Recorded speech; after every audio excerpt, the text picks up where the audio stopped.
Everyone who's done time knows. Robbery is the fastest way to make cash, especially robbing women. Because not only are they slow to react, they're buxom and brainless. Every time they just automatically fork over the cash. So I made my move. And predictably, I went in and spent a year working the sewing machine. Because I robbed a female cop. A year later, I got out. I planned to be a normal person. But when I saw I only had 5 yuan left in my pocket, I thought, maybe I'll rob again. Worst case, I go for round 2. At least inside you get food and drinks. But what I didn't know was during the year I was inside, the world had changed completely. All kinds of demons and monsters had descended into reality. Every night, evil ghosts would come out. But I didn't think about that. Right now, I just wanted to fill my stomach as fast as possible. So I took my only 5 yuan, bought a broken peachwood sword on the street, and set off. Maybe it was too late. I wandered the streets for a long time, let alone people. I didn't even see a ghost shadow. Just as I was sighing that even robbery is this hard, I finally saw a figure up ahead on the road. That figure just stood there, with a faint black aura swirling around it. But it was too dark, so I didn't pay attention. I was thinking I'd get a meal soon. So I charged with the peachwood sword. I locked one hand around the female ghost's neck, and with the other, pressed the broken peachwood sword against her neck. Freeze. This is a robbery. Hand over all your money. Not far away, a few exorcists who were about to catch this female ghost were stunned. The female ghost was stunned too. What is this situation? I put on a fierce face and said, hurry up and hand over all your cash, or I'll stab you with this sword. The female ghost's face was pale white, her terrifying dead fish eyes showing a hint of confusion. After a long while, she realized she was being robbed. The few in the shadows preparing to catch the female ghost exorcists also snapped out of it. The lead exorcist said cautiously, holy crap, robbing a female ghost in the dead of night. If that's not a badass, what is? The female exorcist behind him added, shame on us. We, a team of exorcists, together, still didn't dare to go after that female ghost. And yet this guy went in alone. He must be a pro. Alas, this female ghost is worth 10,000 yuan bounty. We're not getting that bounty this time either. It's because our skills aren't good enough. We're too scared. Look how tough he is. Meanwhile, the female ghost didn't know what to do for a moment. She thought, this man dares to appear late at night and grabs me without any fear. A female ghost like me. It means he's not only unafraid of ghosts, but also quite confident in handling me. At this point, the female ghost felt a uncomfortable sensation on her neck. The touch of the broken peachwood sword on her neck causing a burning sensation. If she let him stick the peachwood sword into her neck, even if she didn't end up destroyed, she'd still be heavily injured. After a quick analysis of the situation, the female ghost decided to back down. Don't hurt me. I'll give you money. Her voice carried a hint of terror, but I was focused on getting the money and leaving, so I didn't think much about it. In fact, I felt a bit smug. Humph. Women are cowards, scared like that by me. She was even getting cold. Looks like I still have what it takes to be a vicious robber. The female ghost fumbled around on herself for a bit, then pulled out a handful of joss paper. She raised her pale hand and handed it to me behind her. I snatched the joss paper, frowned, and snapped. What the hell? Why are you giving me joss paper? You trying to fool a ghost? The female ghost was baffled. I only have joss paper. I can't figure out why you, a human, are robbing me of my joss paper. Now it was my turn to be baffled. You only have joss paper? You think you're a ghost, or what? Carrying so much joss paper around. The female ghost thought. What do you mean, I think I'm a ghost? Am I not a ghost? Suddenly, the female ghost seemed to realize something. She said in a chilling tone, don't you know I'm a ghost? At the same time, her ghostly aura burst forth, spreading a cold, eerie feeling that I couldn't help but shiver. I swallowed, thinking, no way, can I be that unlucky? Go out to rob, and end up robbing a ghost. After calming down, I mustered up courage and replied, just because you say you're a ghost doesn't mean I believe you. How can you prove you're a ghost? Our robbery. I'll prove it to you. As she finished speaking, the female ghost's hair made a crackling sound. Then without her neck or body moving, her head turned 180 degrees smoothly to face me. At that moment, I felt that crime is bad, especially this kind of robbery. Regret. I was seriously regretting it. I pretended to stay calm and still spoke. Tough. So what? Turning your head is impressive. Huh? That proves you're a ghost, does it? If you've got guts, take your head off, then I'll believe you. The female ghost gave a creepy smile. Then her pale hands grabbed her own head and lifted it off her neck, slowly placing it at her butt. Then she reattached the head to her butt and made a funny face. She even plucked out her eyeballs and stuck them on her palms. All right, stop. I believe you. Actually, I believed you when you turned your head. Since you believe, then die.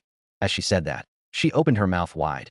Just as the female ghost's huge mouth was about to bite me, I yelled, wait, let me show you something good. The female ghost paused. Something good?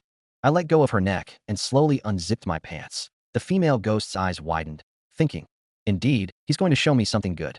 But the next moment, a stream of liquid shot out, and the female ghost screamed in pain, as if sulfuric acid was splashed on her face. Her ghostly head immediately flew off. Huh? Good thing I knew virgin urine works on ghosts. Good thing I'm still averaging. The female ghost was furious. Her head wanted to fly back and attack me, but saw me press the broken peachwood sword hard against the female ghost's neck. Don't do anything rash. Virgin urine won't kill you. But if I stick this peachwood sword into your neck, you can't handle it. The ghost head immediately stopped charging over. The female ghost glared at me. What do you want? At first I just wanted to rob you. Now I want to survive. I don't have earthly money, but if you just let go of my body, I won't hurt you. Huh? You think I'm a 3-year-old? Let me tell you, I've done time. You want to trick me? The moment I let go of your body, you'll kill me right away. Believe it or not. The female ghost was silent, because I was right. But as a ghost, a female ghost, could she take that? Then what do you want? The female ghost's head floated in the air, demanding that I also knew that just holding her neck like this wasn't going to work. Then I pulled out my phone and dialed a number. Hello, is this 911? So, I've kidnapped a female ghost. Things are a bit tense right now, and also kinda awkward that I don't know what to do. Can you guys come over? The ghost didn't expect I'd call the cops that I know in this world crawling with monsters. There are people who specialize in dealing with them. They're split into official and unofficial. Unofficial are Taoists and monks, yin-yang masters, exorcists, that sort. Official is a police-run department, recruiting cultivators to handle all kinds of monsters in the city. After I called, Lin Police Station sent Officer Lin right over. Right then, the ghost's head hadn't rejoined her body. The head floated, staring at me. What exactly do you? She didn't think I'd call the cops. Officer Lin arrived. Ghosts like her end up getting arrested and doing time, because she's always scaring people, violating Officer Lin's regulations for spirits and monsters in the mortal world. And if you break them, Officer Lin nabs and punishes you. I don't want anything, just to hand you over to Officer Lin so I can get out of danger, the ghost said helplessly. Who's really in danger here? You kidnapped my body, and you're pressing a peachwood sword against it. And you say you're unsafe? You even called the cops. You think I want this? If I let go of your body now, you'd kill me, wouldn't you? The ghost spoke earnestly. I told you, let go of my body, I won't hurt you. I pursed my lips and kept waiting I didn't dare relax the peachwood sword even a bit, still pressed against the headless neck, and no matter what the ghost's head said, I wouldn't listen. The ghost was practically losing it. Usually she's the one doing bad things. Today she never thought she'd be the one kidnapped. Right when she was at her wit's end, a police car pulled up and a few officers got out. When the officers walked over, they looked at the scene, totally confused. Clearly they had no idea what was going on. The leader, holding a baton engraved with rune sand reinforced with talisman paper, came closer. He looked at the floating ghost head, then at the body I was holding, and said, "What's this?" The ghost snorted. "He kidnapped me." I immediately retorted, "What? Kidnap you? You ghost came out at night to scare people that I'm here to deal with you." The ghost rolled her eyes in anger. "You clearly said you were robbing me. You even asked for money. What a novelty. Why would I rob a ghost? For spirit money, to spend in the underworld." I flat out denied being a kidnapper. The ghost didn't know what to say. She couldn't out-argue me, so she just glared in fury. The officers clearly believed me more. After all, robbing a ghost. It's pretty hard to imagine, right? A young female officer stepped forward, stared at the ghost's head, and said, "You ghost trying to twist things around here, robbed by a ghost? Is he stupid? He robs you?" I glanced at this female officer. "Hey, don't put it like that. Just talk. You wouldn't actually rob him. What are you afraid of?" After saying that, the female officer looked at the ghost's head. "Put your head back on your body. We're leaving. Don't even think about resisting." The ghost was clearly not giving up. She snapped, "Just the lot of you. Try me." Seeing her act so tough, I frowned and used the broken peachwood sword to press harder against the ghost body's neck. "Listen to her, do it, or I'll stab it in. Believe me." The ghost instantly backed down. She shot me a vicious glare. With no choice, the ghost head flew back and reattached to the body. Then the leading officer gestured, and the female officer and another officer pulled out special handcuffs, came over, and cuffed the ghost. Seeing this, the heart that had been in my throat finally dropped. Then the two officers shoved the ghost into the police car and locked it up. The female officer walked up with an envelope, handed it over, and said, "Thanks for contributing to our city's safety. This is your reward." I was stunned as I took the envelope and opened it. A stack of red bills. Probably $10,000. Happiness came way too suddenly. Totally unprepared. Damn, kidnapping a ghost not only doesn't get you jail time, but you get paid? My eyes lit up immediately. Holy crap, this is potential. I touched the 10,000 in my pocket, and my excitement was beyond words that I slapped my thigh. It's just ghosts. To make money, I'm all in. From then on, one cool guy stepped onto a path that was neither criminal nor unpaid. A ruthless thug's road of no return. With cash in hand, I thought I'd go get a good meal, but it was late at night. What places were still open? Right then, a few exorcists who had been hiding in the shadows caught up to me. The lead exorcist said, "Bro, that was insane. How did you take on that ghost with just a broken sword?" I looked at the few people who had come. Who are you guys? Let us introduce ourselves. We're exorcists, trainees, basically that we formed a team called the Night Squad that we specialize in dealing with harmful monsters in exchange for rewards and compensation. That I'm their leader. My name's Lian. I said, then why didn't you step in just now? Bro, we're not as tough as you. First time facing a female ghost. I frowned, as if it wasn't my first time either. At that, they were even more stunned. The female exorcist said excitedly, Stud, this was your first time too. Wow, you're so brave. I stuck my hands in my pockets, put on a deep act. It's nothing, really, just a ghost. Lian hurriedly said, Bro, can you share some tips? We're eager to learn. When facing a ghost, first of all, you can't be afraid. Every ghost was once a person, right? Every person becomes a ghost after death. What's there to be scared of? Besides, since you're doing it for the money, you should be even less afraid. Because comparatively, being broke and being haunted, being broke is scariest. Ah, bro, you're so right. So, do you want to join our night squad? We'll give you the leader position.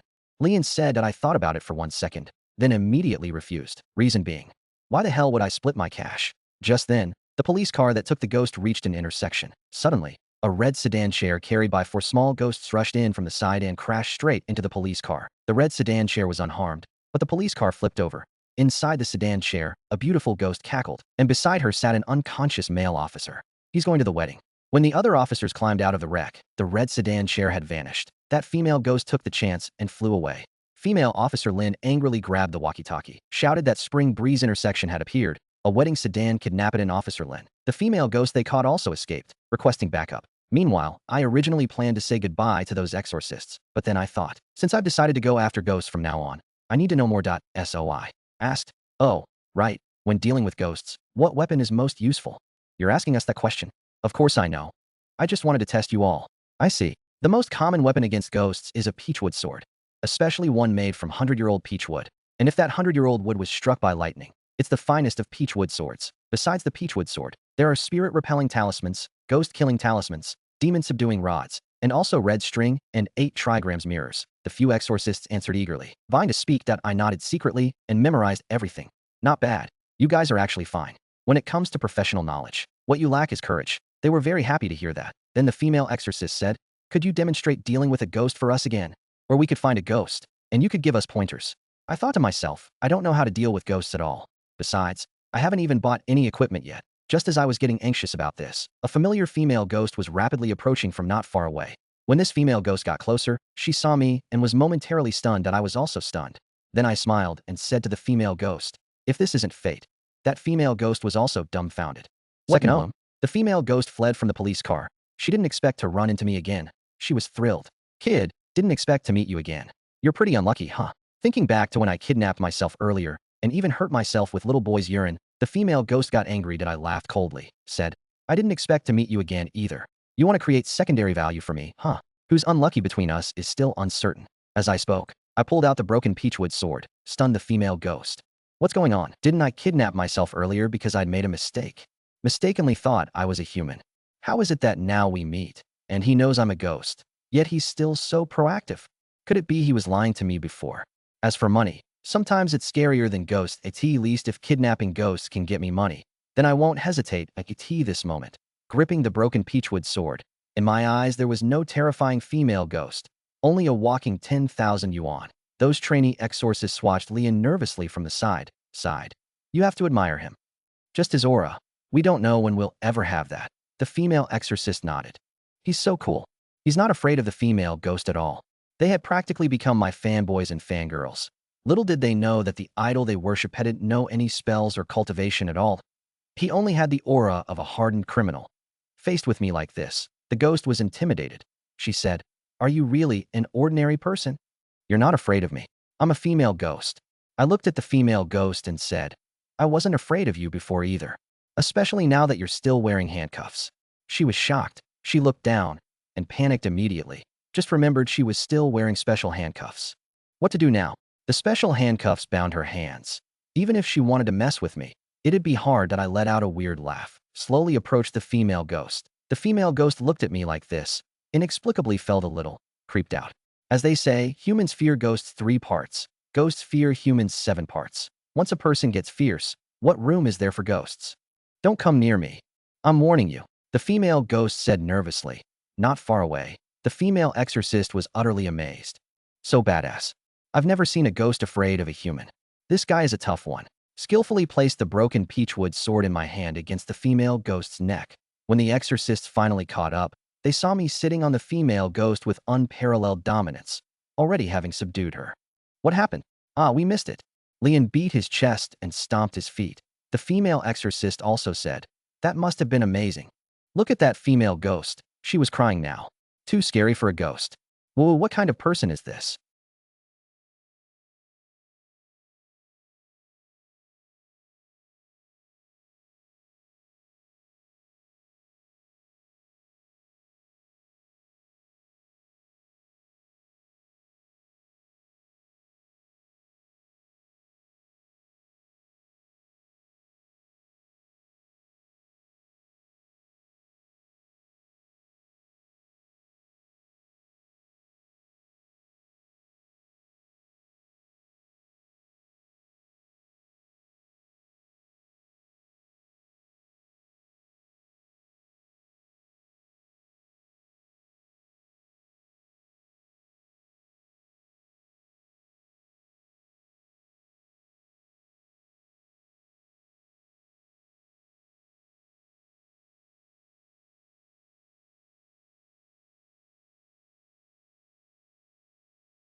Whoa, I want to go back to my grave. She was really broken down at this moment.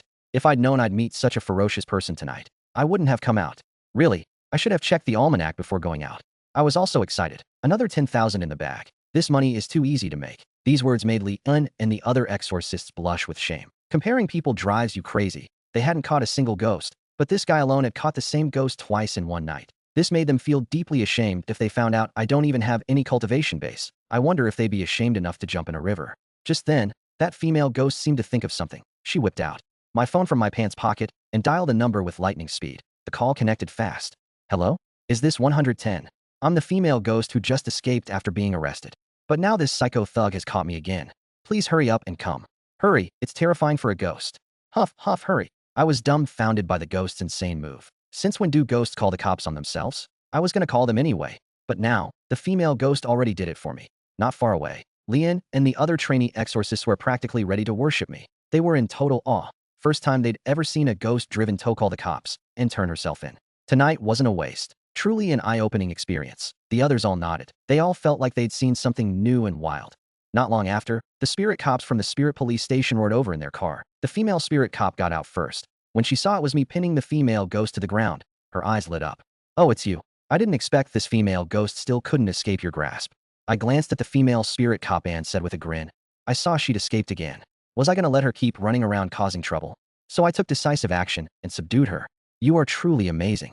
As she spoke, a few other spirit cops came over and cuffed the ghost together. The female ghost now seemed a bit unhinged. She looked at the cops and said, "Hurry up and take me away. What's the rush? Weren't you the one trying to escape just now? Now you're in a hurry to go to prison. Cut the crap. Just arrest me already." The female ghost shouted. But I was still thinking about the bounty, couldn't exactly ask outright, how'd she get away? I had to chase her to lead down the road. And after a fight, I managed to recapture her. The point of that line was, I put in effort, so pay up. The female spirit cop clearly didn't catch my drift.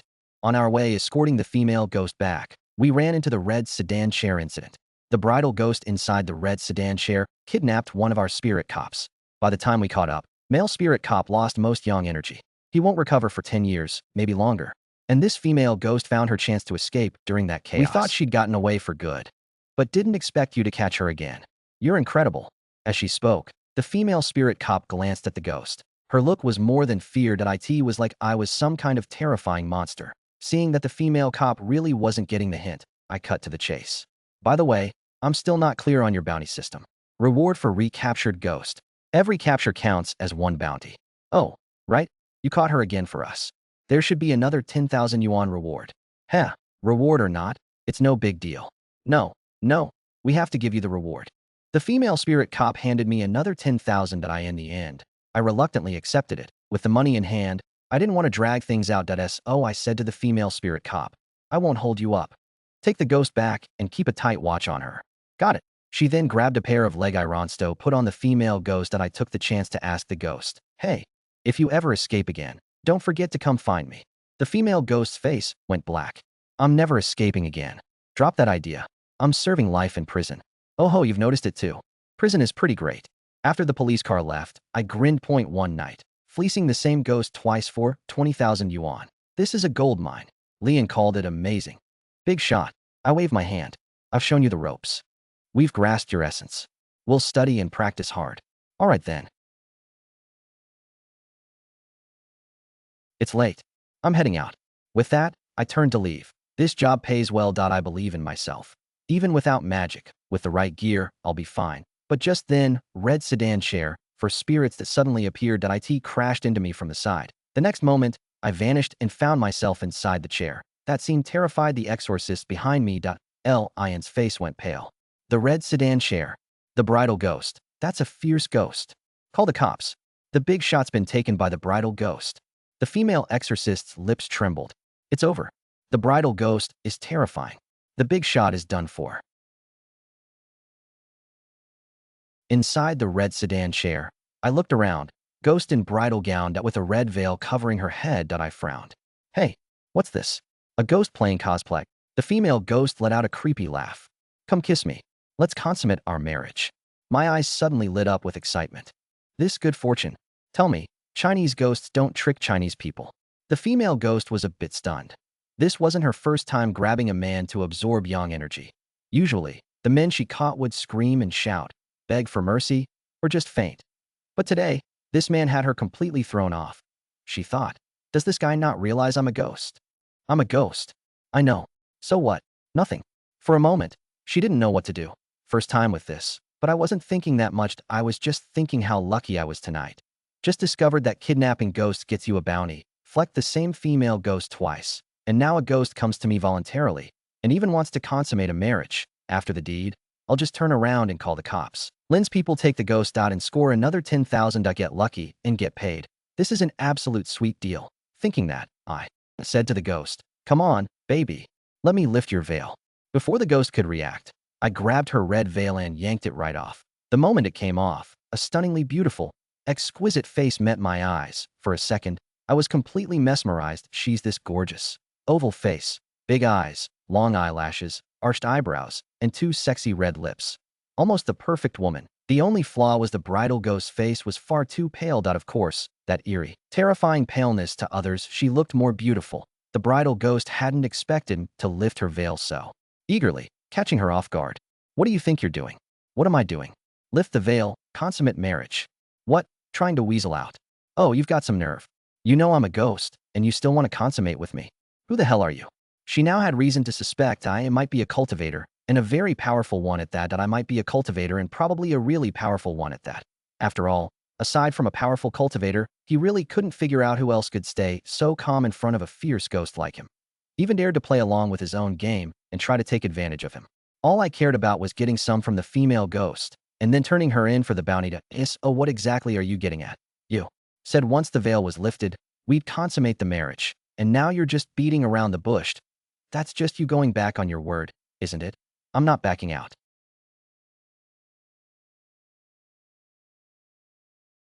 No man has ever dared to lift my veil before, and certainly no man has dared to consummate a marriage with me. That's because you never met me. Well, the veil's off now, so I'm waiting for the consummation. You're not chickening out, are you? Who says I'm chickening out? Let me tell you straight. You think I really wanted you to lift the veil and then consummate? That was just my way of harming people. Whoever lifts my veil, I suck out their yang energy. And what if they don't lift your veil? I suck their yang energy too. Then tell me, what difference does it make whether the veil is lifted or not? The bride ghost thought about it and realized there was no difference. Then what's the point of setting up this step? Ghosts all have their own routines and procedures for harming people. Oh, what if I set up this step? What's it to you? So consummation is also a step you set. Then since you have this step, why won't you let me follow through? The veil is already off after all. You just want to take advantage of me. That's a separate matter. But what we're talking about now is the issue of your professionalism as a professional ghost who harms people. Since you have a whole procedure for harming, please let me, the victim, have the full experience, okay? I just need to suck your yang energy. That's enough? Why do I have to let you have a good experience? Plus, the bride ghost had already started being unreasonable that I frowned. How about you're after my stylish look, yet you won't even give me a decent experience? What do I gain? Besides, if you weren't willing to deliver on what you promised, then don't say in short. You're still unprofessional as a ghost. Anyway, I don't care that you're already in my sedan chair. I'll do whatever I want that I'm sucking your yang energy, and that's final.0. So you're used to freeloading, huh? Well, today your daddy here isn't gonna put up with that crap. I'll lay down a hard rule too. If you don't give me something good, don't even think about sucking my yang energy. The bride ghost had never met someone like this before. She was furious that I sneered and said, the yang energy is on me. You don't have a choice. If you try to force suck my yang energy, I'll kill myself. Suck on that. You'll get nothing. Then I'll die and become a ghost, and we'll keep on arguing. The bride ghost suddenly leaned back and said with a shocked face, that ruthless? That ruthless? I said fiercely, what do you think? Seeing I wasn't joking, that bride ghost actually didn't know what to do if this guy is this arrogant as a human. Wouldn't he be even more arrogant as a ghost? Faced with such an arrogant person who feared neither ghosts nor death, the bride ghost was truly helpless. Truly, people fear fierce ghosts, but ghosts fear ruthless thugs. I respect you as a real man.so today, I'll let it slide. I am the bride evil ghost that I live in the outskirts of Haicheng, East Mountain, the mass grave. May I ask your honorable name? My name is Chunzai. Haicheng First Prison, 3rd Ward, prisoner number 9527. Fine, I'll try to avoid you in the future. You can go now. Go. What do you mean? I'm not someone you can just grab whenever you want and then tell to leave whenever you want. The bride ghost panicked. Then what do you want? Today, you have to suck my yang energy, and we still have to consummate the marriage. The bride ghost had never been so speechless in her life. On her way to suck someone's yang energy, she actually ran into such a troublesome person. And the worst part, this guy threatened to kill himself. With his extreme and arrogant personality, if he really killed himself, he'd probably turn into a vicious ghost on the spot. But wouldn't that be even more troublesome? So the bride ghost backed down. She couldn't force suck my yang energy, and she couldn't actually consummate with me. So forget it. She just wouldn't suck any yang energy. I never thought that wouldn't work either. That moment, the bride ghost felt like her whole ghostly existence and worldview were starting to collapse. She said, you, what exactly do you want? Haven't I made it clear enough? You have to follow your own procedure. Consummation first, then you get my yang energy. The bride ghost cried and begged. I don't want to suck your yang energy anymore, okay? Can you just go? Please, I'm begging you. No can do. Integrity is important for a ghost. Even when harming people, we've got to follow through on our word, right? I said, sprawled out in the sedan chair. Come on, time's tight and the task is heavy. Let's get this consummation going. Big bro, I was wrong, okay? This time it's my fault. Consider your little sis here ignorant. Spare me, please? My attitude clearly said there was no negotiation that I wanted to use the ghost. Teach her a lesson. But the female ghost really had no way out. Facing me, she was trapped in an unsolvable situation to force suck the yang energy. And she was afraid I'd kill myself and become a vicious ghost, continuing to mess with her. And she couldn't actually consummate with me. What should she do? Big bro, it's almost dawn. Going back to mass grave. Tonight was just a misunderstanding. Call it even. I shook my head. I'm not the type to let things slide that if you don't make it up to me tonight, then even if you take me to the mass grave, I'll dig up your bones and bring them home until you give me what I'm owed. Fight fire with fire. The bride ghost suppressed her anger and finally gritted out, fine, but I'll consummate with you. I smiled. Now that's more like it. Don't think I'm just taking advantage of you. Actually, I'm teaching you how to be a ghost, making you understand that even as a ghost, integrity matters. So I should thank you. Don't mention it. 10,000 words omitted here. Half an hour later, the bride ghost looked at me and said resentfully, now, can you give me some yang energy? What? Didn't I just give you some? That was vital essence, not the same as yang energy. All right, but just a little. The bride ghost nodded and leaned in close to me, gently took a breath, and a white stream of energy came from my mouth into the bride ghost's mouth. After just a few seconds, I closed my mouth. That's enough. I promised to give you some, but I didn't say I'd give you a lot. Even though I only gave 1 or 2 puffs, I still felt a bit drowsy. The bride ghost was stunned for a moment, but she didn't dare say anything. She'd have to swallow it. The main goal now was to get rid of this terrifying thug. Nothing else mattered. But me in the sedan chair clearly had no intention of leaving. I looked at the bride ghost and said, why do you have to suck men's yang energy? The bride ghost's eyes turned cold. Because I want to become strong, and only sucking men's yang energy is because I hate men. If there's a story there, tell me. I love hearing ghost stories, especially when the ghost tells it. The bride ghost heard this, was a bit unhappy, but in the end, she told it. Back then, I was a rich young lady, but on my wedding day, the bridal sedan hadn't even entered the gate. That fiancé I'd never met actually ran off with another woman. Made me a proper lady, a laughingstock. Later, I couldn't take it. Set myself on fire in the sedan, turned into a vengeful ghost. I frowned. That's way too extreme. He didn't marry you, just find another man. But then I thought, in ancient times, thinking was futile. Tragedy was almost inevitable. Then the bride ghost looked at me strangely, saying, you just said you wanted to kill yourself over a quarrel, and you have the nerve to call me extreme? I chuckled, said, let the sedan stop. The The bride ghost was immediately delighted, thinking, this guy is finally getting off. So she waved a hand, and the four little ghosts set the sedan down. Only then did I take a closer look. Those four little ghosts were paper figures, not real ghosts that you've sucked a lot of people's yang energy. Sucked dozens of people recently. Oh, you know that's illegal? The bride ghost was stunned at us. So? Then I slowly pulled out my phone, dialed a number. Hello, is this 110? There's a bride ghost here. After hanging up, the bride ghost angrily said, you pull up your pants and turn on me. Actually calling the cops. I frowned. What are you saying? I'm the victim. Following your logic, you sucked my yang energy, and I'm not allowed to call the cops? If I went and grabbed a woman, humiliated her, and stole her money, then I said she was turning on me after getting what she wanted, and wouldn't let her call the cops, would that be reasonable? The bride ghost's body trembled. What I said seemed to make sense. She had no way to refute it. She was the one in the wrong. You scumbag, you piece of trash. The bride ghost broke down, and then said, she wasn't morally superior, and didn't dare get rough with me. That moment, she realized that even as a ghost, she could feel so helpless, and just then, many police cars had already surrounded the sedan. Meanwhile, they heard the bride ghost's curses from inside the sedan. Beast. Scumbag. Worthless animal. A female officer ran over and looked at me. What happened in there? The ghost seems to really hate you.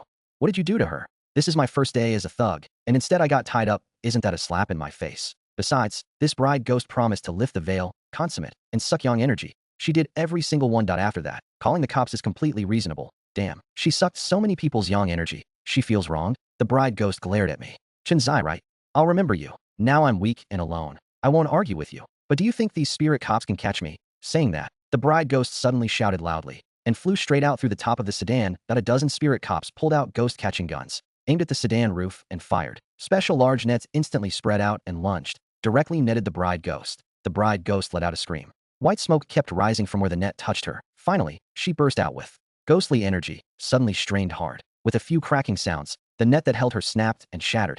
You think you can catch me? In your dreams. With that, she turned and flew away. Before leaving, she left a message. Chinzai, I'm from East Mountain Chaos. The Hong Kong ghosts won't let you off. I frowned.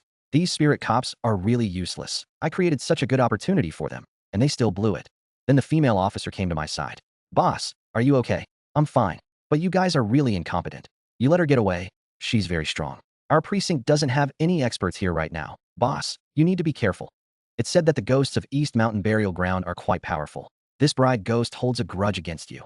She definitely won't let you off. Probably, she'll bring the ghost forces from East Mountain Burial Ground to deal with you. I understand. But I'm not afraid.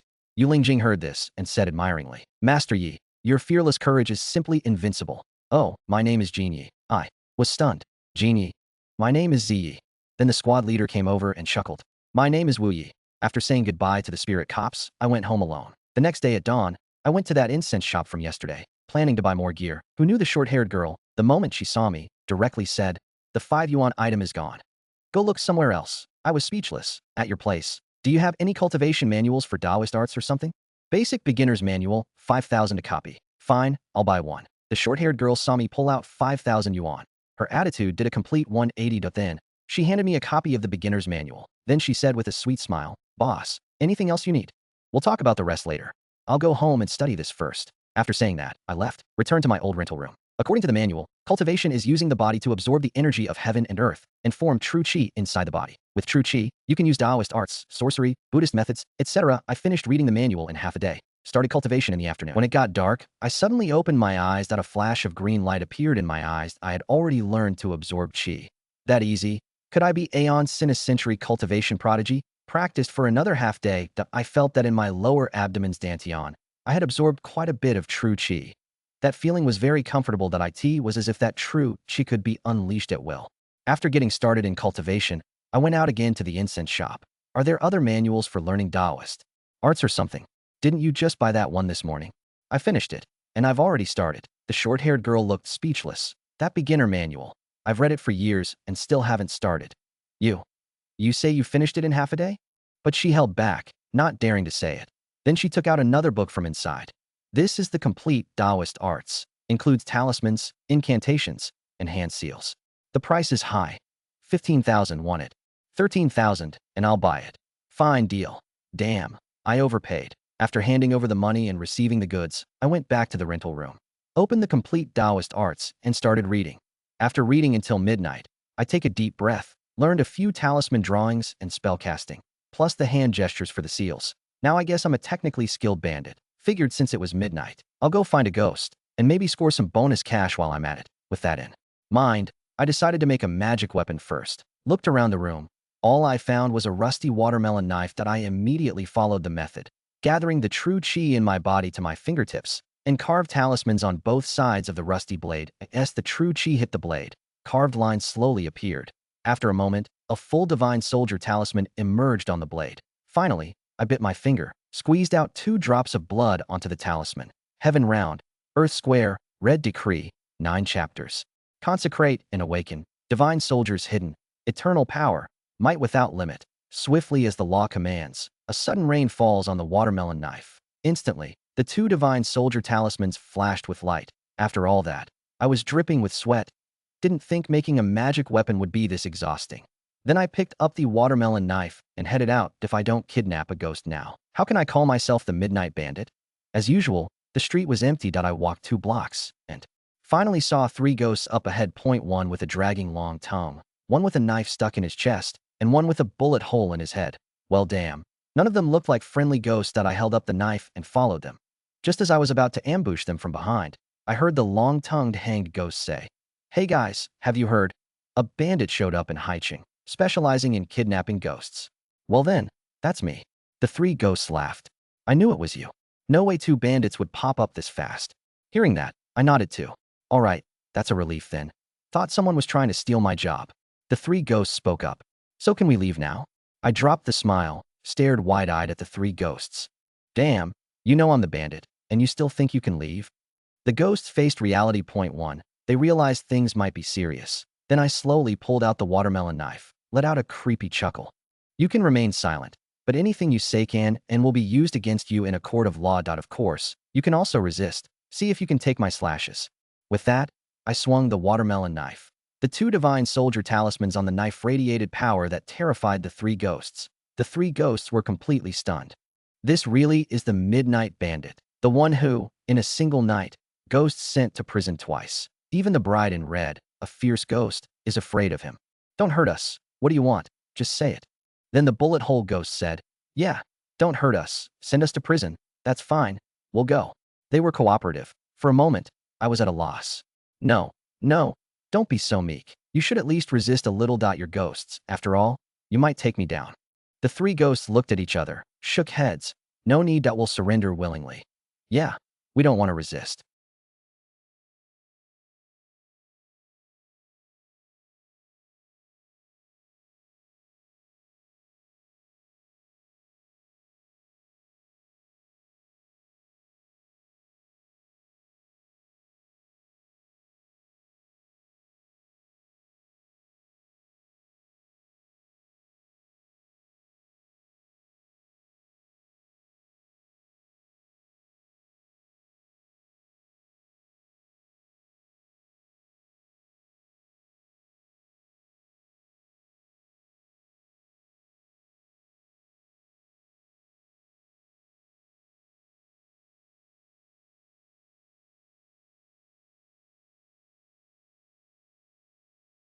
Just go ahead and grab us.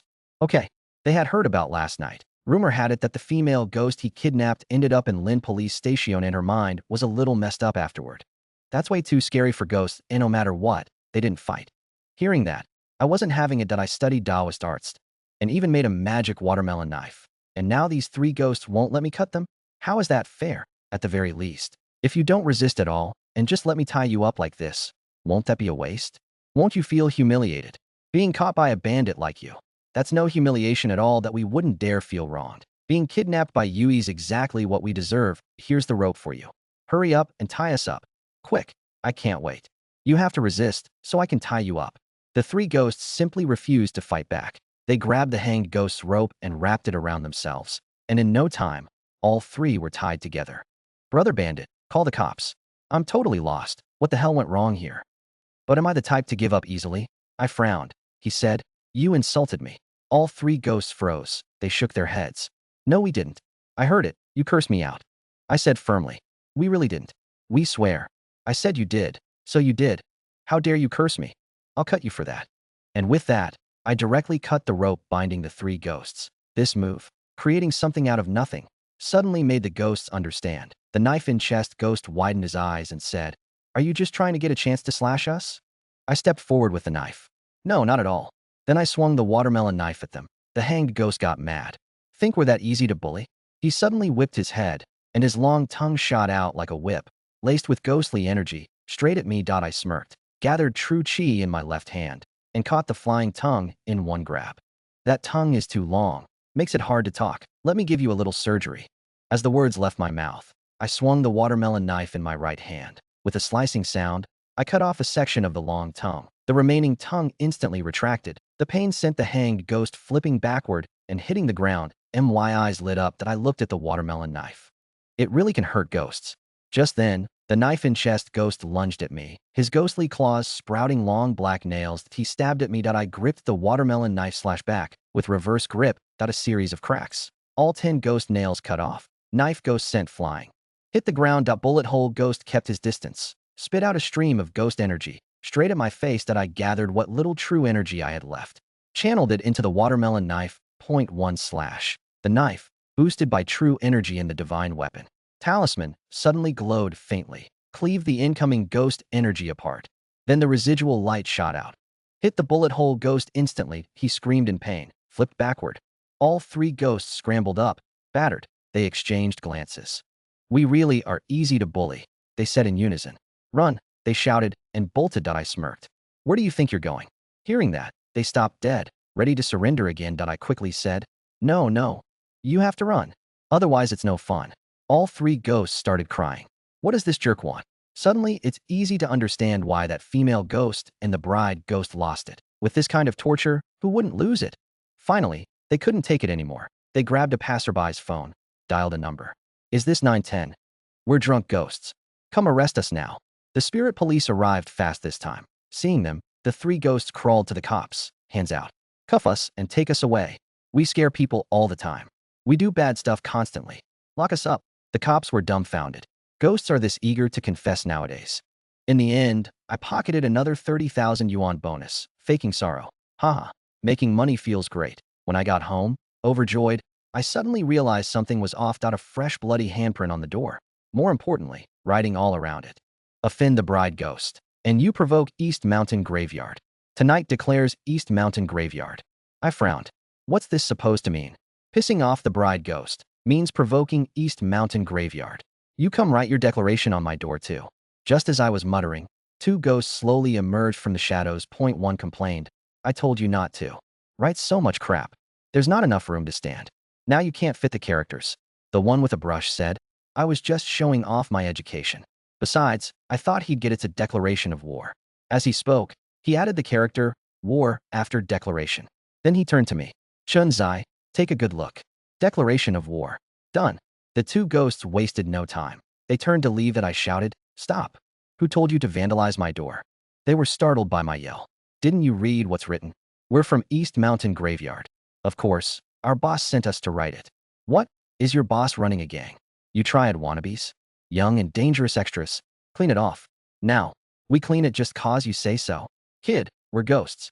Besides, you're in deep shit and still acting tough." They started to leave. I pulled the watermelon knife from my waist, charged at them. The brush ghost sneered. "That punk. No need to bother East Mountain. I'll torture him to death tonight." As he spoke, he strained in, took a deep breath. His ghost head swelled. Then, with a sudden blast, a gust of chilling wind howled toward me. I snorted, gripped the knife tight, focused my true energy. Point 1 slash. The oncoming chill wind split in 2 that dispersed to both sides. "Not bad. You've got skills. Then try this." He suddenly extended a ghost claw. It stretched infinitely. Reaching for me. I swung the knife. With a hiss, the ghost screamed. The elongated claw snapped off, fell to the ground, turned into black mist. I charged, kicked the broken hand ghost flying. The other ghost scrambled back, terrified, then swung his claws at me. The watermelon knife came down hard. Wave after wave of ghost energy broken apart. Next moment, I was right in front of him. He frantically put his hands behind his back. "Don't come any closer. I'm from East Mountain Graveyard." I sneered. "You could be King Yama's own ghost. I don't care. You deface my door, you get beaten. Now clean the writing off. Now, or I'll turn you both to ash." Of course, to ash is a lie. Turning them into cash is the real deal. To me, these weren't 2 ghosts. They were 2 wads of cash. Having seen my brutality, they dared not argue. They shuffled to the door, grim-faced, and started wiping the writing clean. After that, they looked at me, clearly asking if it was good enough. I frowned, pointed at the messy room. Clean this too. They were stunned. We didn't mess it up. We didn't even go inside. I didn't say you did. I'm telling you to clean it. Hearing that, they almost cried. Came to deliver a war declaration all cocky, ended up mocked, beaten, forced to clean the door, and now exploited for housekeeping. If this gets out, the boss would be shocked. Employees would weep. Demons and monsters would all fall silent. But did they have a choice? Cleaning done. I was delighted. Good job. Just a few missed details. One ghost spoke. The room's clean. Can we go now? Go. Hold on. I'll have someone send you off. Both were surprised. Someone's sending us. That's so kind. Don't worry. I'll arrange it properly. I pulled out my phone and called the spirit police. Is this 110? Yeah. I've got 2 ghosts here. Come over. I hung up. Told the ghosts, don't rush. Someone will be here soon to take you. For a moment, they were almost touched. Maybe this guy isn't so bad. He's actually pretty nice. Not long after, a police car pulled up outside. The female spirit cop came in with a few officers tonight, carrying 20,000 yuan. Boss, your efficiency is amazing. Now the 2 ghosts were completely lost. They stared at me blankly. You're sending us to prison. What else? Sending you to college. They looked at each other. Well, that came out of nowhere. The female spirit cop didn't waste words. She led the 2 ghosts into the CAR.as. They left. They glared at me with hatred. Don't forget the challenge. Tomorrow night, East Mountain Graveyard. Our boss and Jia Ishague are waiting for you there. I laughed when I saw that. Only an idiot would go. I'm gonna play it safe and grind. Lin Jing just left. I in the distance. A red sedan chair floated over. Inside, Jia Ishague glared at me furiously. Beside him sat Su Ming. Su Ming looked terrified. She gazed at me pitifully. Then, Jia Ishague snarled. This woman. I'm taking her back to East Mountain Graveyard. If you don't come tomorrow night, I'll kill her. After saying that, the red sedan flew away and vanished, leaving only the wedding dress. The evil ghost cackled. My face instantly darkened. Let's see how tough this East Mountain Graveyard really is. I called Officer Jin Yi. Give me some explosives as much as possible. Price doesn't matter. Jin Yi grunted and hung up. After a night of cultivation, my level improved a bit. Then Jin Yi knocked and delivered the explosives. A full ton of explosives. He pointed to the small truck behind him. Yesterday, he didn't ask why, but now curiosity got the better of him. What are you going to do with all that, idol? I gave a cold laugh. I'm going to blow East Mountain Graveyard flat. Teach those ghost bastards not to threaten me. Jin Yi heard this and was completely stunned. Bombing ghosts? How come nobody thought of that? The big boss thinks different. By the way, East Mountain Graveyard declared war on you. It's all over the Haiching paranormal scene. They spread it on purpose to boost their rep, expand their East Mountain Graveyard's influence in Haikin's paranormal circles. These ghosts know how to play. East Mountain Graveyard. After scanning the area, I smirked coldly. Threaten me? I'll make sure you never get a chance to regret. I grabbed a shovel from the truck, walked slowly toward the graveyard. Under the sun, I dug deep holes one after another, buried boxes of gunpowder, one after another. After preparing everything, I found an empty spot, sat cross-legged, and resumed cultivation. Time ticked by. As dusk approached, a car pulled up. Besides Officer Lin, there was a female reporter. Hello, this is a live broadcast from the Paranormal Channel. Last night we got word that the ghosts of East Mountain Graveyard suddenly declared war on our mysterious cultivator. Now we're at East Mountain Graveyard. Under police protection, we'll broadcast this showdown live. Darkness fell. Eerie winds howled around. Ghostly aura filled the air. The atmosphere was terrifying. I stood up slowly, pulled a machete from my waistband, shouted, "You clowns of East Mountain Graveyard, come take your beating." The moment I roared, the whole Haiching was shocked. Those ghosts are used to being arrogant. They go out scaring people and doing evil. Nobody sees them and isn't scared. Even the police, as long as they don't go too far, won't come looking for trouble here. But today, someone not only isn't scared, but actually showed up to everyone's eyes. That's practically suicide. Just then, the energy in the graveyard multiplied. The next moment, several figures flickered. Soon, all sorts of ghosts appeared around, with terrifying faces. Seeing this, the spirit cops in the distance all looked grim. Too many ghosts. Like a few cops facing a gang of thugs. One-on-one is fine, but they have numbers. I looked at the hundreds of ghosts, frowned, and said, as expected of graveyard ghosts, not a single decent one. As I said that, the whole graveyard froze. It got scarily quiet. My words were like tearing open wounds. Since ancient times, ghosts buried here had miserable lives. So my words were more than just reopening wounds. That it was like picking at their scabs, sprinkling salt, and poking them, then asking, does it hurt? And that enraged every ghost present in a room for reconciliation. Just as they were about to attack, a sedan chair flew in from afar, landing steadily. Inside, the bridal ghost glared at me. Beside her, the bound Su Ming was also there. She seemed unharmed, but her face was pale, probably scared.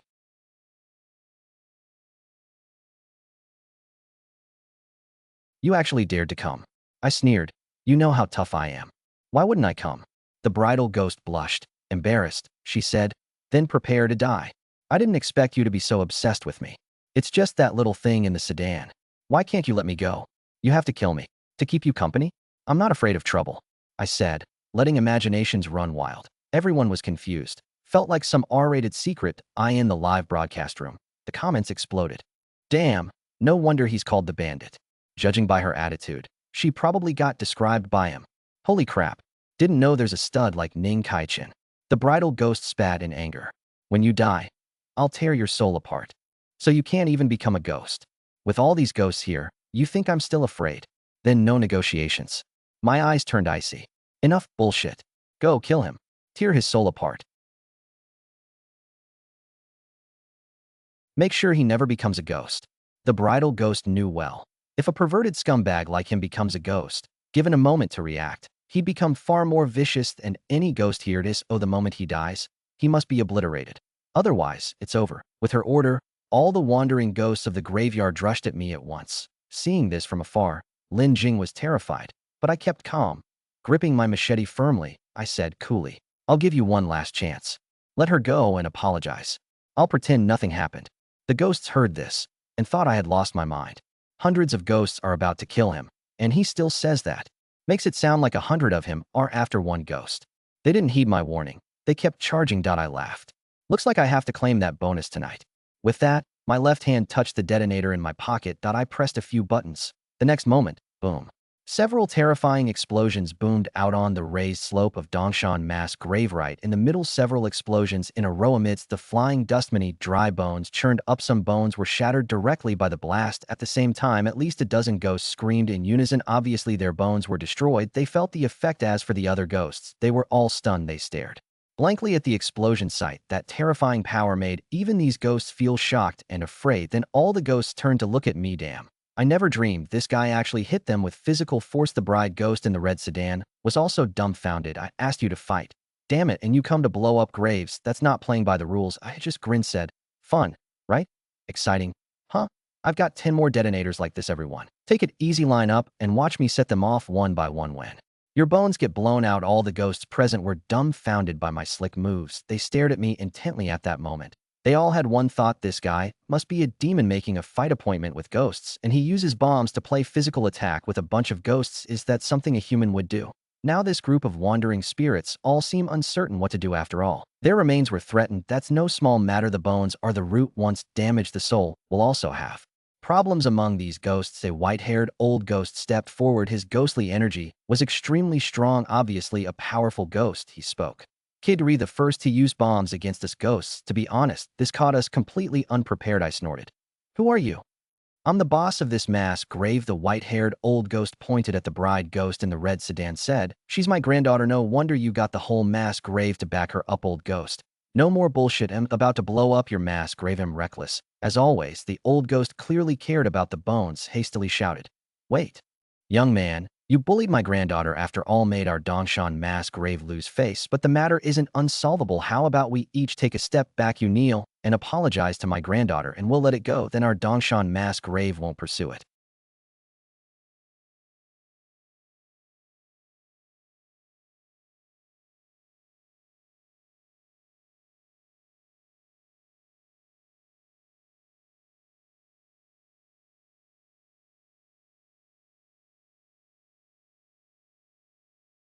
It'll also show our Dongshan mass grave is magnanimous. What do you think? After the old ghost finished, I just stared at him. The atmosphere was very silent. The old ghost felt a bit creeped out by my stare. He spoke, "Young man." Boom, a huge explosion. I detonated a box of explosives. The massive blast opened a big crater. Countless dust and bone fragments scattered. Another dozen ghosts had their bones damaged again, causing their ghostly bodies to be temporarily affected. All ghosts were terrified again. The officers far away were also dumbfounded. Inside the live stream of the supernatural scene, it was flooded with comments like, "Bandit bro is awesome." At that moment, the old ghost's face turned ugly. He hurriedly said to me, "Young man, let's talk. Don't be impulsive. Talk your ass. You want me to kneel for you? What were you thinking? Now I'm the one surrounding you with bombs. People who don't know would think you're the one surrounding me with bombs, and you want to negotiate terms. What makes you think I'd kneel?" The old ghost quickly said, "Fine, no kneeling, just apologize." Boom. Another bomb exploded, scaring the ghosts of the mass grave, putting on a real show of sheer terror. The white-haired old ghost was truly panicked, stuck out a hand, and shouted, "Stop. Don't blow up anymore. No apology. We don't demand apology. Can we still negotiate?" But I really didn't indulge him. I pressed two more detonators in a row. Dust flew everywhere in the mass grave. Countless ghosts fled in all directions. Complete chaos that got the white-haired old ghost so anxious. "We'll apologize to you. Okay?" Boom, boom, boom. "Stop blowing up. We'll kneel to you." Boom. Right as the old ghost finished, suddenly an explosion at his feet. It also blew out his bones, shattered his bones completely. The old ghost let out a cry. His ghostly energy became chaotic. Boom, boom. A series of bomb sounds rang out. The entire mass grave was almost leveled. Shattered bones everywhere. Ghostly energy, dust, gunpowder, and smoke mixed together. Hundreds of ghosts near the pockmarked mass grave all had extremely ugly expressions. All bones had been blown up. Not a single ghost could maintain a normal state. All of them felt their souls were very uncomfortable. Even severe ones felt their souls about to scatter. Even the white-haired old ghost's body trembled slightly. Then he glared at me, angrily bellowed, "Bastard, bastard, you don't think you'll leave alive? I'll tear you apart." I pulled out my watermelon knife, said calmly, "Your ghostly souls are all damaged. Still dare to talk tough here? Even if our souls are unstable, now so many ghosts can still kill you. Get him."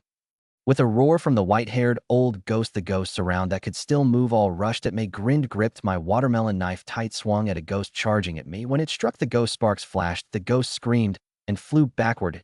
A gash appeared on its body. Ghostly energy continuously leaked out. Then I swung the knife repeatedly. Any ghost that came near me was hit by my blade. Every time. If these ghosts fought a Taoist priest, even in their poor state, using spells would have been very tiring, but I used a knife that just used up physical stamina. Those ghosts with damaged souls seemed weak and listless as they lunged at me. Didn't use any spells at all, just swing my arm. Point one ghost per slash. Highly efficient and completely stress-free. This scene left the Lin police station members nearby stunned. This wasn't fighting ghosts. It was clearly gangster-style slashing, and so effortlessly exciting. Ye also swallowed hard, said, "So this is how you deal with ghosts truly discovered a new continent as expected of the big shot Ziyi."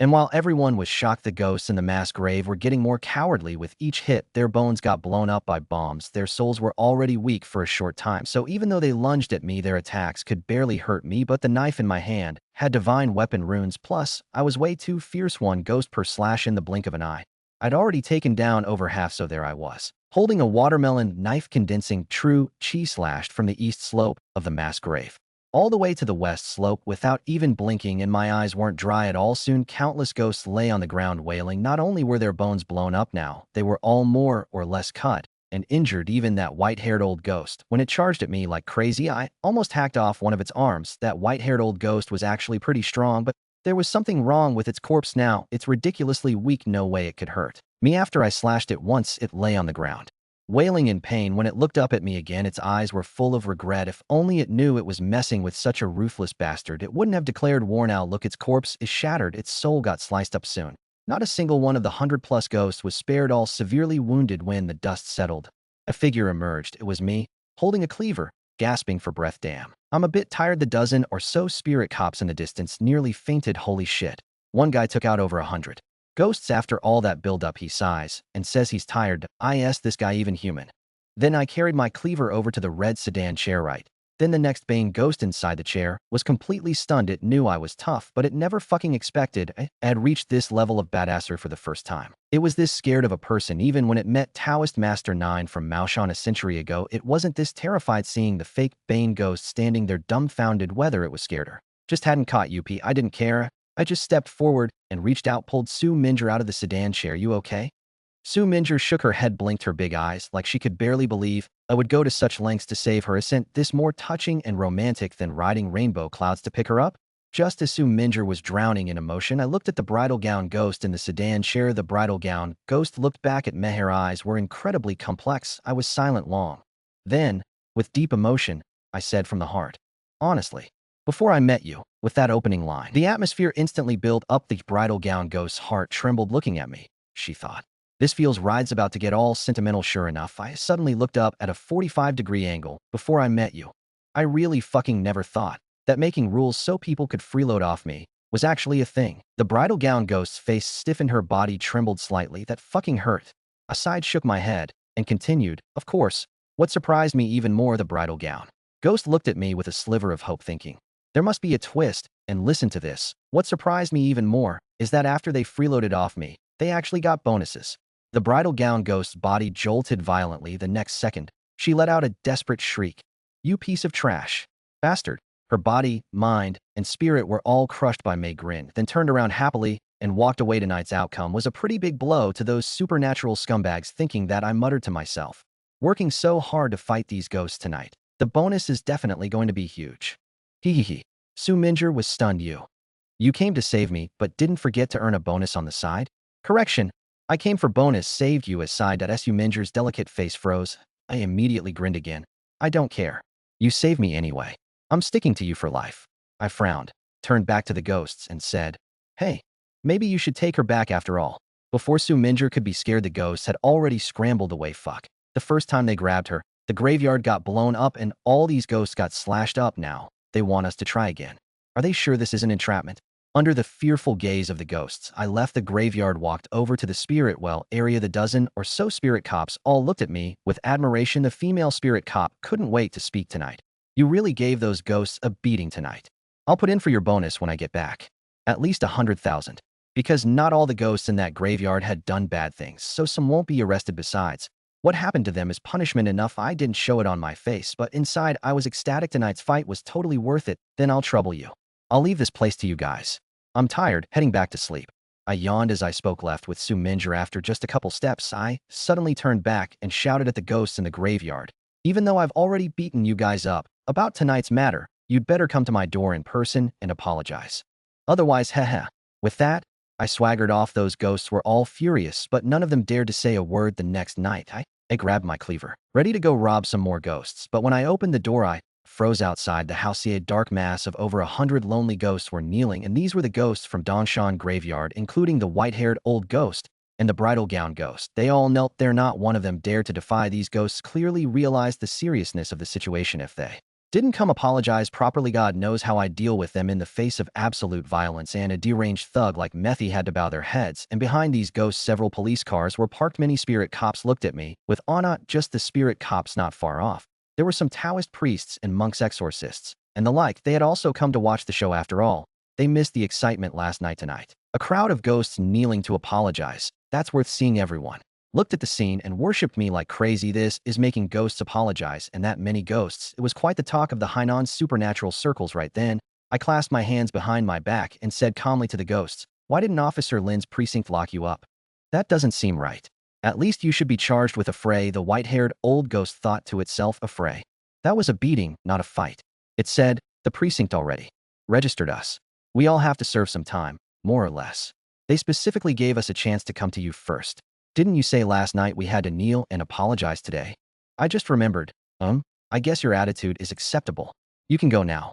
Only then did the ghost stand up and obediently get into the police cars. The next bane ghost stood up and looked at me, its eyes full of fear. After these ghosts were taken away, Jean, ye came over tonight, holding a card. This is the card Officer Lin had made for you. There's 500,000 in it. It's the bonus for cleaning out Dongshan graveyard. I pocketed the bonus. I won't bother pretending. Big time, Zai. Our chief asked me to tell you he hopes you keep up the good work. I nodded, sure. I was just about to go out and maintain world peace again.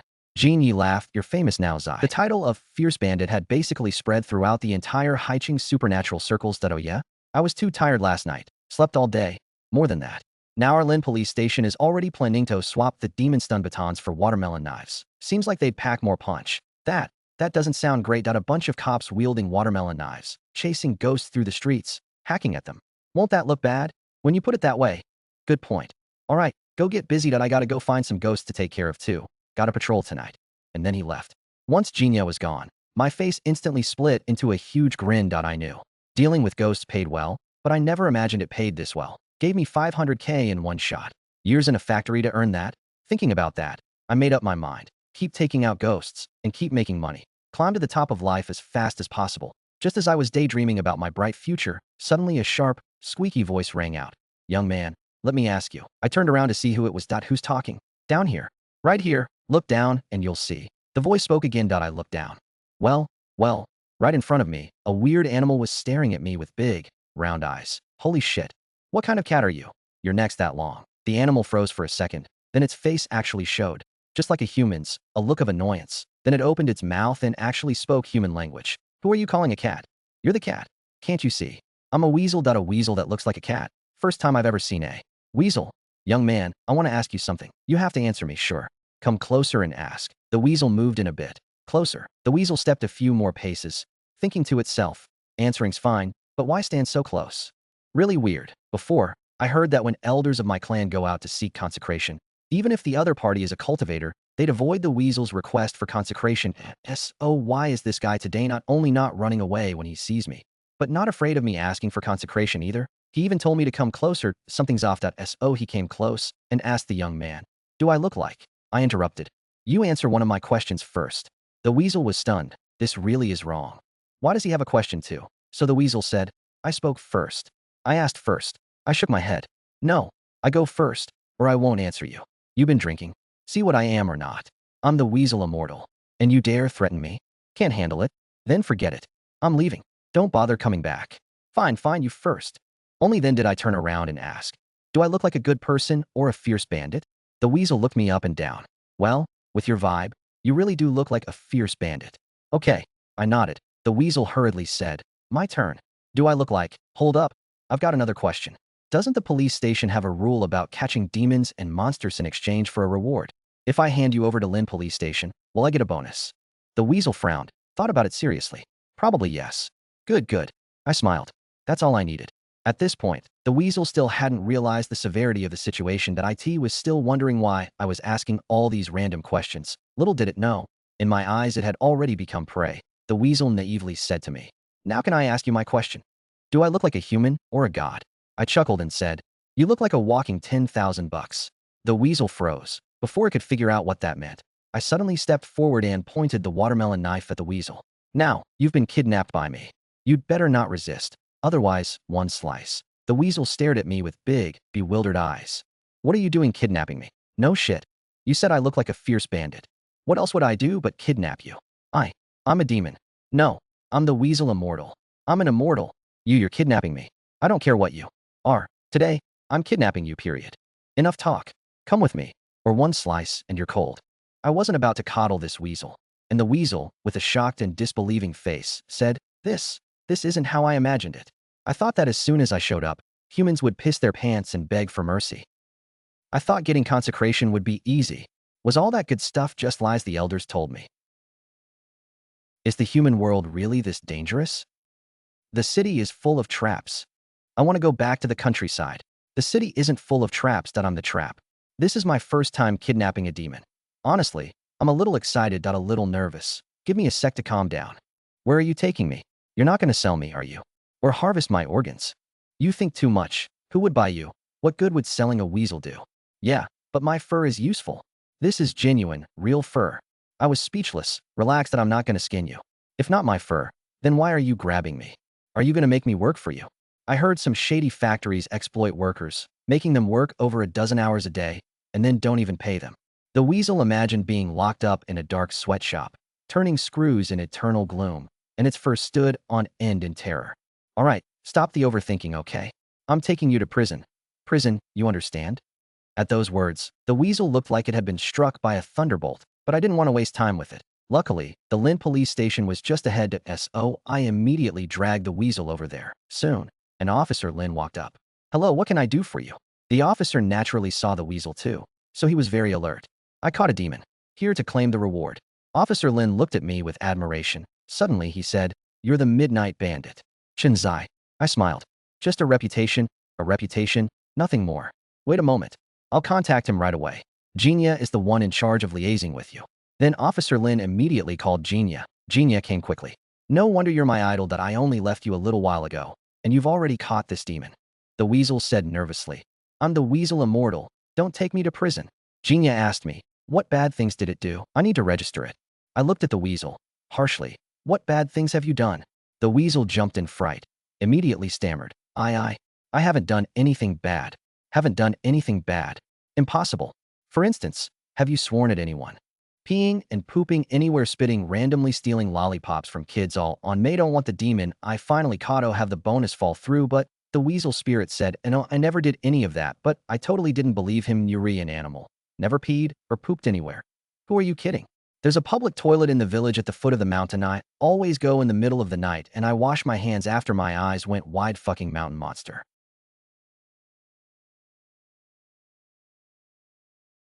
Goes to the village to use a public toilet. Are monsters this civilized now? Impossible. If you never did anything bad, what about my bonus? I realized Jinya was giving me a weird look. I coughed awkwardly and said, I mean, if you never did anything wrong and I just grabbed you, people would think I'm only after the bonus and catching random innocent monsters. The weasel spirit almost cried and said pitifully, is that it? I felt kind of awkward. I caught such a civilized monster. There's no way I can send him to prison. Jinya spoke up. Then he was going to interrogate the weasel spirit. That way we could confirm if he really never did anything bad. So Jinya looked at the weasel spirit and said, first, I ask you, where were you before you came to Haicheng? I stayed on the East Mountain in the Haicheng suburbs, except when I went down to use the toilet. I almost never left the mountain. Have you ever harmed anyone? Never. Before coming to Haicheng, I barely saw any people. The weasel spirit looked completely at ease. Then Jinya didn't know how to ask next. Usually we have evidence before catching a monster that did evil, but today we're just asking directly if he ever did bad stuff. He looked at me and said, looks like we can't arrest him. I was a bit helpless. The weasel spirit didn't break the law. I couldn't just force him inside, so I had to say, since that's the case, then I made a mistake this time. Senior Zaya, I know your determination to eliminate evil monsters is strong, but don't rush it. I understand. Alright, let's leave it at that. For tonight I'll go patrol some more, see if any other ghosts are causing trouble. Senior Zai, take care. Jinya said with a smile as she watched me leave. The weasel spirit blinked his big eyes and said to Jinya, so I don't have to go to prison? No, but remember,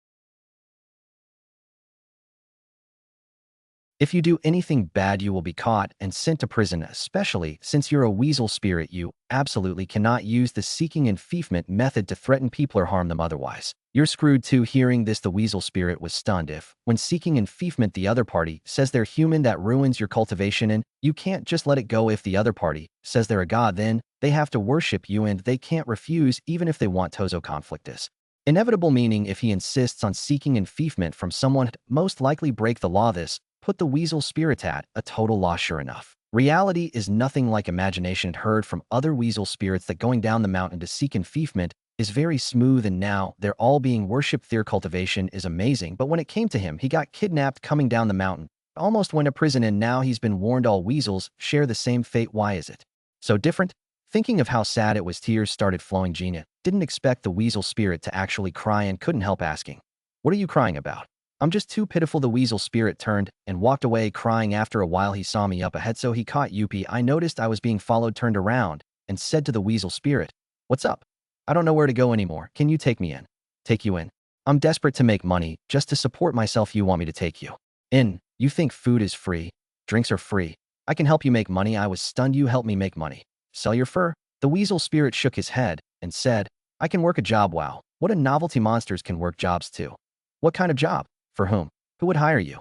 I was genuinely curious. I know a monster's sister. She's a fox fairy. She works in the city and makes money, and she said if I ever came to the city, I could find her. Then why don't you go to that monster you know, ask her to take you in? What's different about asking me? I want to cultivate into an immortal monster.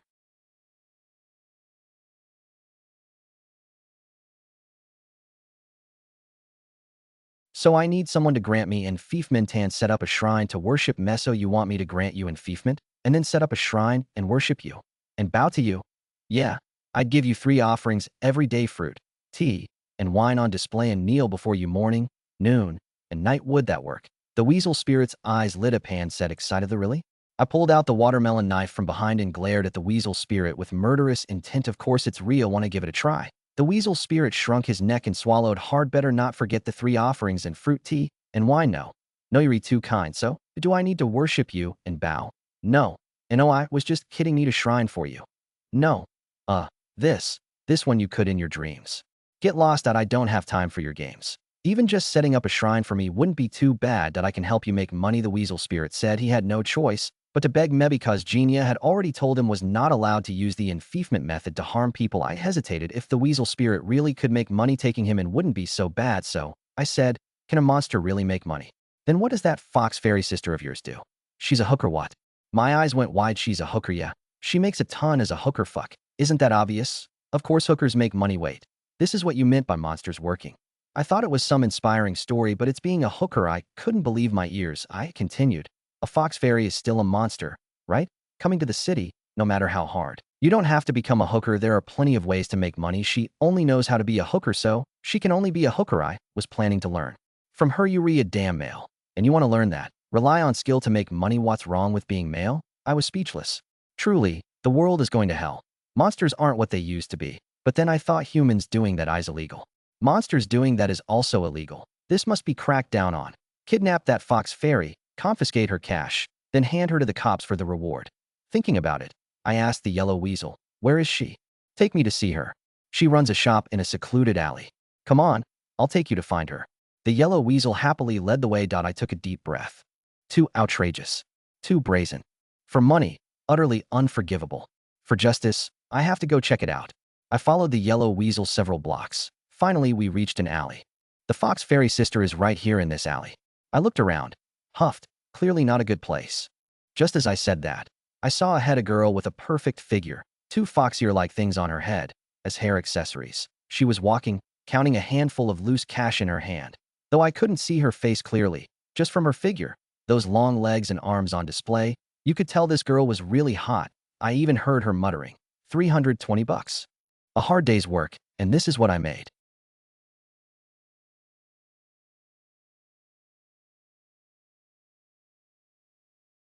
Full of he. Hearing that, I was shocked. A monster mount this beautiful works a whole day for just over 300 bucks. Is the market for this industry really that bad now? To whom? Seeing this, the fox fairy said, little brother, maybe you could make offerings to him. And then he helps you with tasks. How about that? I sneered. He helps me. What can he help me with?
Fox Fairy Sister looked at the yellow weasel.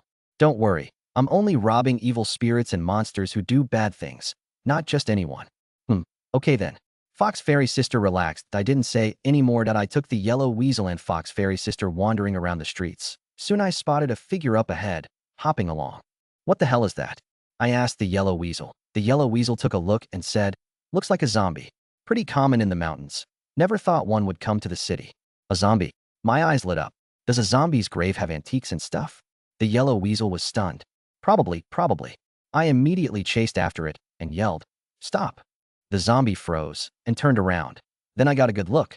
Turned out it was a female zombie. The female zombie sized me up too, clearly not expecting anyone to be out so late and actually dare to call out to her. The zombie thought about it.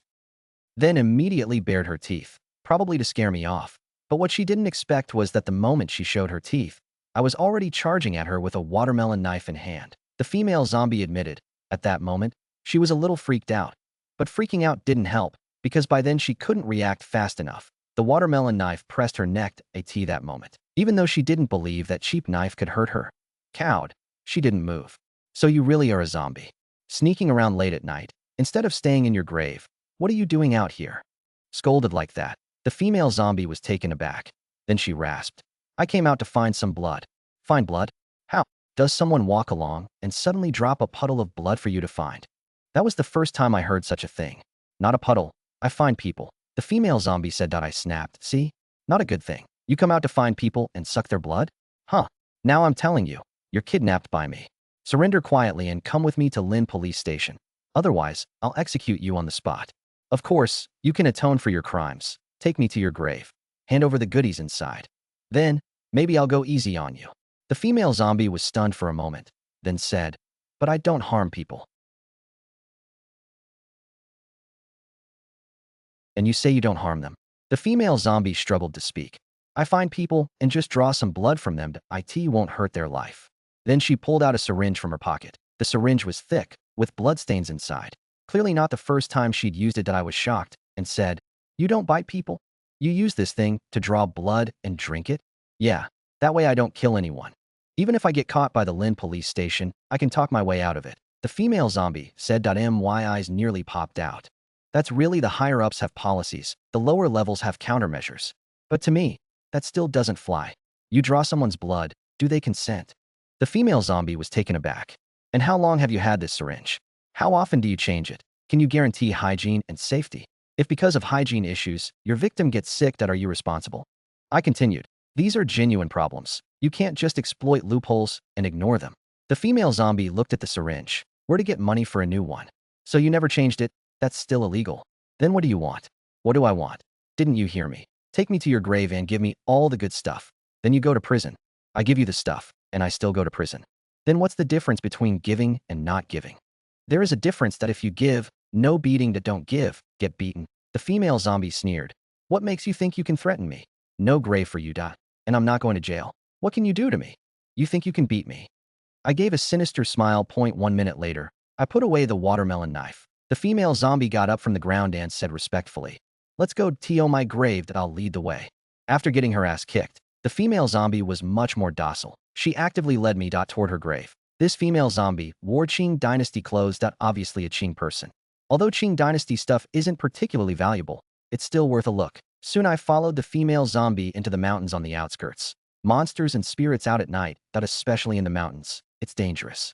But I wasn't afraid at all, and the yellow weasel and fox fairy sister, being monsters themselves, were even less afraid. Once in the mountains, the female zombie went deeper to a place with decent feng shui. Then she took me to a hidden grave robber tunnel, left by grave robbers, she said.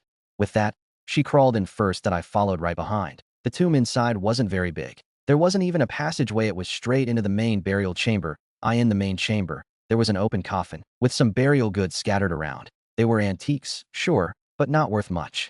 That's it. I was very dissatisfied. Gold and silver in the coffin, she said nervously. I went up to look. There were indeed a few ingots of gold and silver inside, along with some jewelry. So you didn't lie to me. I'm not saying I'm grave robbing by taking your stuff. With your consent, I take your stuff to IS as a punishment for you. Saying that, I pompously stuffed everything in the coffin into my own pockets. The female zombie then carefully asked, I gave you the stuff. Are we good now? Good? You think it's that easy? You drew people's blood without their consent and used such an unhygienic syringe. Just paying a finito isn't settle it. Then, what else do you want? Hand you over to Lin Police Station. I can get 10,000 for that. Hand you over to Lin Police to keep you from hurting others again. Don't think I'm stupid. You just want the money. I mean, hand you over to Officer Linto prevent you from harming others again. Don't think I'm stupid. You just want money. Took my burial goods and want to trade me in for the reward you read. Basically, a bandit. The female zombie gets pissed. I glare back. What do you mean, bandit? I'm a violent bandit. What's the difference? You're too ruthless. Less talking. Let's go. The female zombie gets anxious, asks how much. The reward is 10,000. The female zombie goes quiet for a second, then suddenly pulls out a gold ingot from her body, asks if that's enough. You trying to settle this off the books? Yeah. The female zombie nods after a pause. I say there's a condition. What condition? You can't just go around draining people's blood. I'll drink it. What? The female zombie is confused. I say they don't owe you their blood. Why should you get to drain them? Well, I don't know you either. Didn't you take all my gold and jewels? The female zombie fires back suddenly. She feels the danger and quickly backs down, changes the question. Then what do I do for blood? I think about it and say go to the hospital and buy expired blood. Where would I get the money for that? You're really useless like this. Look at Fox Fairy Sister over there. She's also a demon and monster, but she's supporting herself by running a shop. She makes a few hundred a day. Fox Fairy Sister blushes on the spot, looks down, and says, I'm not that great. Hearing this, the female zombie says, but I don't know how to make money. What can you do? I can suck blood. The female zombie answers. Anything else? The female zombie thinks for a long time, shakes her head. I let out a sigh. You really are good for nothing, aren't you? Then the weasel spirit says, maybe you could take her in, let her work for you. I glare at the weasel spirit. I haven't even decided to take you in yet, and you're telling me to take her in. I ask, what would I even have her do? Drain blood? My place isn't a hospital. The weasel spirit gets scolded, mumbles that there must be some value. Fox Fairy Sister can run a chicken shop and make money, so what's impossible? Hearing that actually sparks an idea in me. Since I'm already a violent bandit, I could expand my crew. That way it'd be easier to make money. Thinking this, I smile and then look at the female zombie.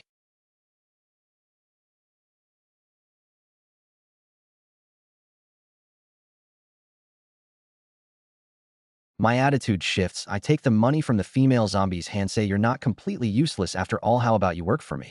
I'll pay you a salary. What would I do working for you? Be my underling, help me rob people and stuff. Of course, I might expand the business, like open a shop or a factory. You could work there too. I have the confidence to say that now because I've got a few 100,000 at night. I rob demons and monsters, kidnap them, and collect the reward. Scrounging for cash isn't as good as running a business, so if I do plan to open a shop or a factory, I can put the female zombie to work. Thinking this, I vaguely start to say, a bigger plan for the future. Then how much will you pay me a month? We'll figure it out later anyway. At least a few thousand a month. How much blood can a few thousand buy? That depends on the hospital, I say. The female zombie pauses. Okay, I'll work for you. I nod, satisfied. Good. Let's go back to the city. So I head back to the city with my two new underlings and a little fangirl. Fox Fairy Sister. We're back in the city, but just as we arrive, I see by a pool not far away, a water ghost is trying to drag a girl into the water.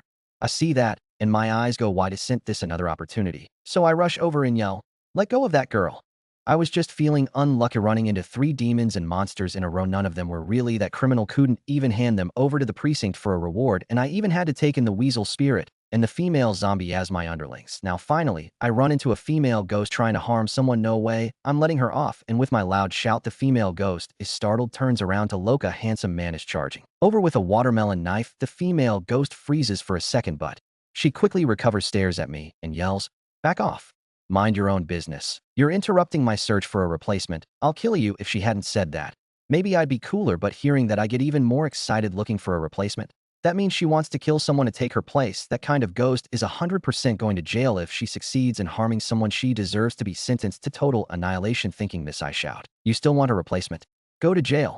Saying that, I speed up my charge. The female ghost clearly wants to kill me too. She half crawls out of the water and lunges straight at me. She thinks this human dares to go up against a ghost with just a knife? Isn't that just asking to die? But as she lunges at me, she also sees the 3 figures behind me. Looking closely, a hopping zombie, a weasel walking on its hind legs, a girl with fox ears on her head. As soon as that group appears, it makes me look even more terrifying. The female ghost is smart. She immediately realizes this isn't simple. Forget the man with the watermelon knife, just the female zombie alone. The fox-eared girl and the weasel spirit are definitely not a single ghost like her can handle. Even though she's a ghost, she's never seen a zombie or a monster before. She's scared, so she turns and flies toward the pool, ready to make a run for it. Seeing that, I don't want to give her the chance, so I speed up. I gather my true chi, pouring it into the watermelon knife and slash out fiercely with a Hissing sound. A faint blade of light slices toward the female ghost's back. It's only then that the female ghost realizes I'm a cultivator. Panicked, she whirls around and uses a ghostly chi to block bang. Even though she stops the blade, the female ghost's soul still trembles from the shock, and she crashes hard onto the ground by the pool. After landing, she glances at the girl collapsed nearby, then grabs the girl's leg and quickly heads for the pool inside. She wants to kill the replacement no matter what. Seeing that, I leap forward with all my strength. At the last moment before the girl falls into the pool, I grab the girl's hand, then shout, "Hold tight. Don't let go." The girl in the school uniform is terrified, but she still follows my words, clutching my left hand tightly. I also grip her hand firmly. The female ghost that jumped into the water is a water ghost. Once in the water, her strength surges. She pops her head out and says to me, "Kid, you love sticking your nose in so much. Why don't you come down and keep me company?" With that, she pulls harder on the girl's leg. The girl feels the excruciating tug and can't help but scream. I frown at the scene, but I had no intention of letting go, because once I let go, the girl would be pulled into the water, and then she'd be dead for sure. Thinking that, I turned to the female zombie, Fox Fairy Sister, and the yellow weasel, and shouted, "What are you all standing around for? Get over here and help." Fox Fairy Sister was the first to react. She leaped hard with her long, slender legs, launching into the air, did a flip, and landed right beside me.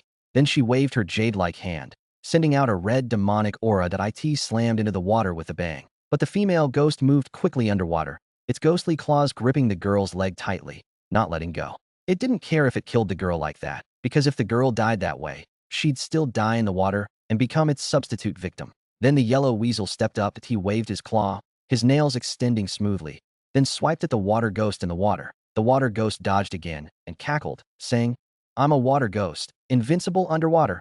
You can't do anything to me." Ha ha ha.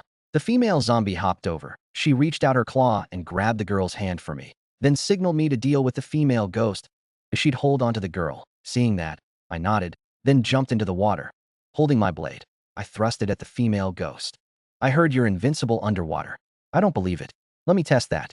The water ghost didn't expect me to be so reckless, actually going into the water to fight him, a water ghost. While he was thinking, I swung the knife at his hand. The water ghost had seen how dangerous this knife was, so he didn't dare be careless. He had no choice but to let go. The moment he let go, the zombie pulled hard in, yanked the girl out of the water. Seeing that, the water ghost flew into a rage, ready to trap me underwater. But I wasn't scared at all. That I swung my watermelon knife, acting like I was ready to fight to the death. Seeing that, the water ghost grew cautious, a bit intimidated by my aura. But after a few swings, I suddenly turned around, scrambled out of the pond in a few moves, and got back on land.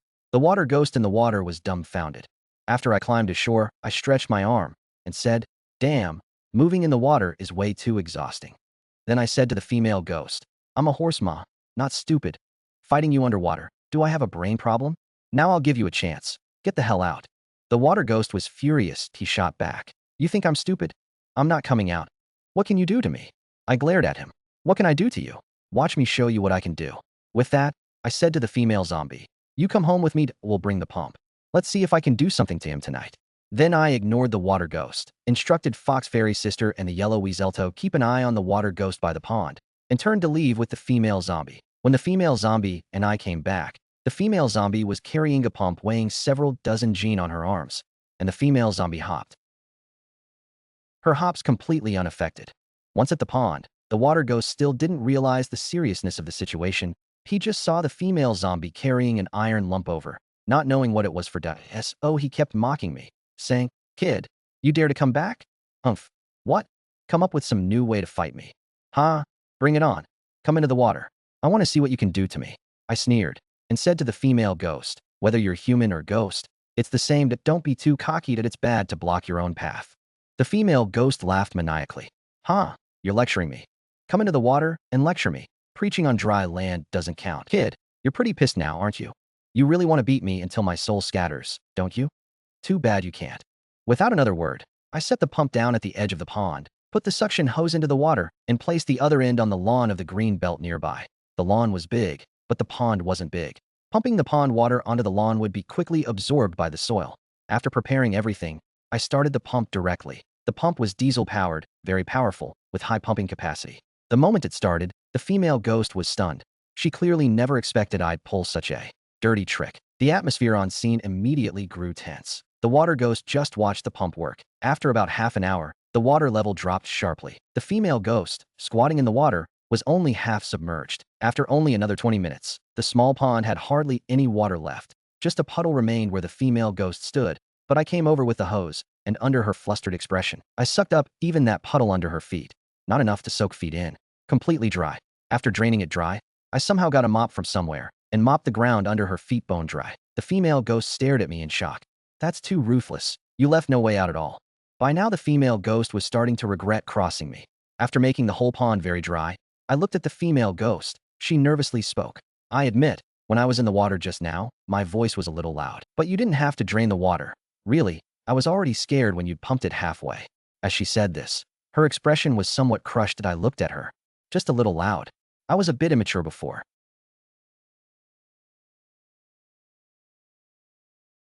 If I've offended you in any way, please, by all means, don't take it to heart that I apologize to you here. Sorry, too late, I'm pissed. As I said that, I grabbed the female ghost by the hair and shoved her to the ground. With my other hand, I gathered true chi, clenched my fist, and let out a shout that a fist the size of a sandbag kept pounding down on the female ghost. The ghost, whose mind and body had already been severely battered, didn't even have the confidence to fight back. All that was left were screams. This scene stunned the yellow weasel not far away, and made the female zombie shake her head. It also made them truly realize how terrifying I was. I don't know how long I kept hitting, until I felt the female ghost beneath me stop even screaming. Only then did I let go, and threw her onto the ground. Then I pulled out my phone and made a call. Hey Genie, I'm on Chunchi Road tonight. Come over, there's a water ghost harming people. After hanging up, the water ghost slowly got up from the ground. Then she looked at me with fearful eyes, fear in her gaze, despair, and disbelief. After a while, a police car drove up. Gene Yi came running over with 2 spirit police officers. Zi big boss. I nodded. Gene Yi then exclaimed in surprise. The yellow weasel is here too. And who's this female zombie? Which one is the water ghost? The yellow weasel is with me now. The female zombie too. Gene Yi looked at the water ghost and said, she's the water ghost. I nodded and I pointed at the girl and said, she's the victim. The girl immediately said, this water ghost was trying to drag me into the water. Tonight he looked around. Confused, he said, where's the water? As soon as he heard water, the water ghost laughed crazily and said, water? What water? It's all been drained by him. You still want water? I'm a water ghost. Even I don't have water. Genie looked at the crazy water ghost. Frowning, he said, what's wrong with you? What's wrong with me? I want water. My water's gone. He drained it all. Haha, do you have any water? Do you have a lot of water? Give me some please. The water ghost walked toward Genie. Genie was startled. He pulled out handcuffs and cuffed the female ghost immediately. Soon, the raving female ghost was arrested and thrown into the car. Then, holding the reward money, Genie said to me, boss, that female ghost seems to have been driven crazy by you. I was speechless too. Are ghosts these days really that mentally fragile? After I took the reward money, I exchanged a few words with Genie, and then Genie left and I looked at the female zombie. I was pretty satisfied with her performance tonight. So I said, bring the water pump. Come back with me. Then I looked at the weasel spirit and said, you're not bad either. I'll take you both in for now. Stay and work for me. The weasel spirit was thrilled. The fox fairy sister was happy for him too. The principle of working for me is making money. In this day and age, money is the most important thing. Our goal is to earn cash. The weasel spirit and the female zombie nodded. Especially the female zombie. She knew very well that she needed to buy blood. Money was crucial. Without money, she couldn't get blood to drink. So the female zombie spoke up. If it's as simple as tonight, then no problem at all. I smiled with satisfaction. Good. You're pretty switched on. All right, that's it for tonight. Let's head back. Then I took the female zombie and the weasel spirit back to my place. The fox fairy sister had her own house, so she didn't come with us. Back home, I cleared out a wardrobe for the female zombie to rest in. She said no need. Just a spot to lie down, or even stand, is fine. One compartment in the wardrobe is perfect. Just then, the weasel spirit came over and said, you promised me a shrine. How do we do that?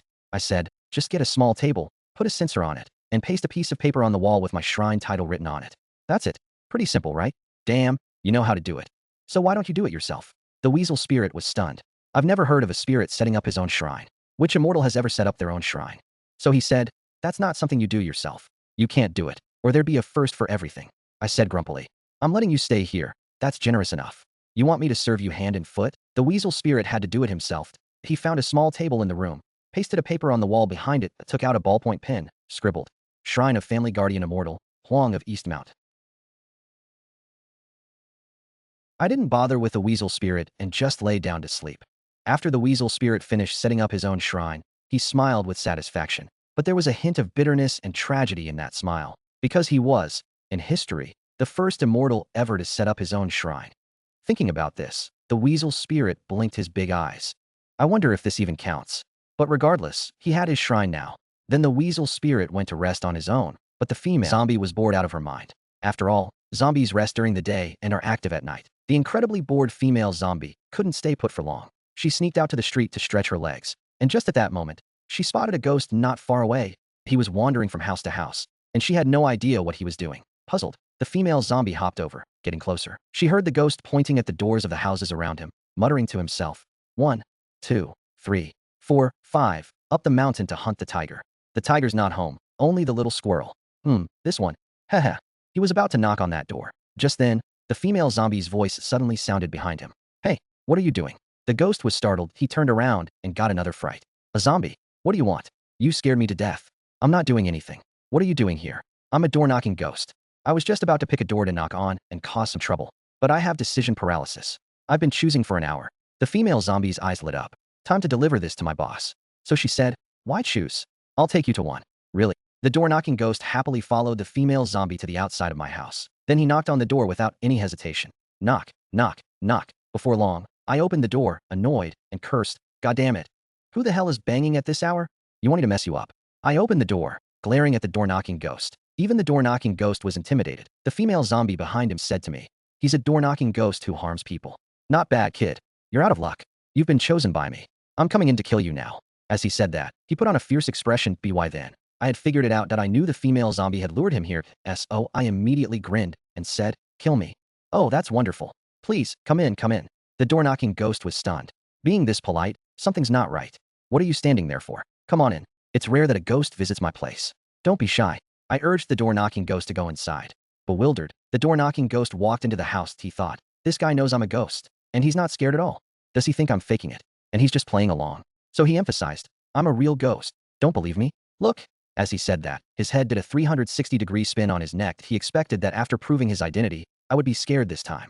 Instead, I immediately clapped and said, nice. Not bad. Very impressive.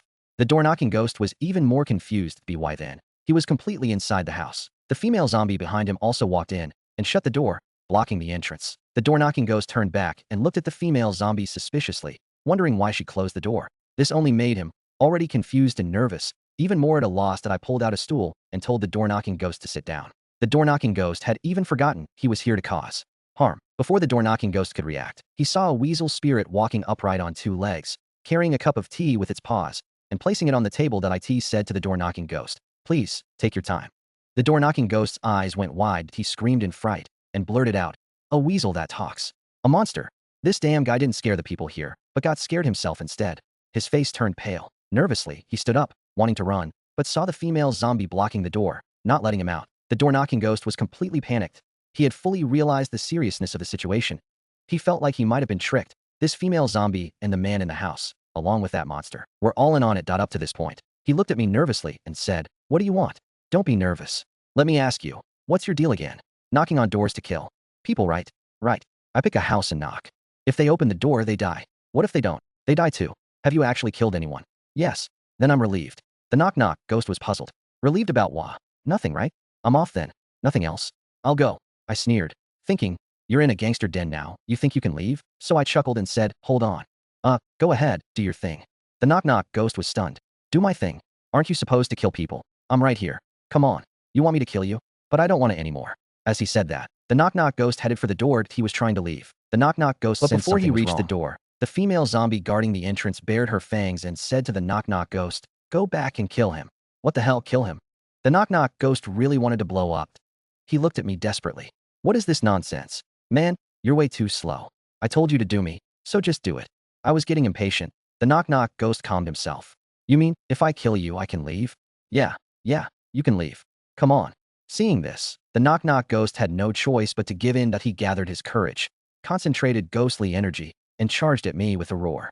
I'll kill you. As he shouted, the knock-knock ghost sent a wave of ghost energy at my chest. But just before it hit me, he pulled back. He retracted most ghost energy, only using a tiny bit. With ghostly claws, he touched my chest slowly and lightly. I barely felt a slight chill on my chest. But that was enough. Although the knock-knock ghost was clever and careful, His action gave me all the ammunition I needed. Suddenly, as if struck hard, I stumbled backward dramatically and fell to the ground. I yelled, "An evil ghost is murdering people." Then, I shouted at the female zombie and the weasel spirit, "Get him." I knew it. I knew there was a setup.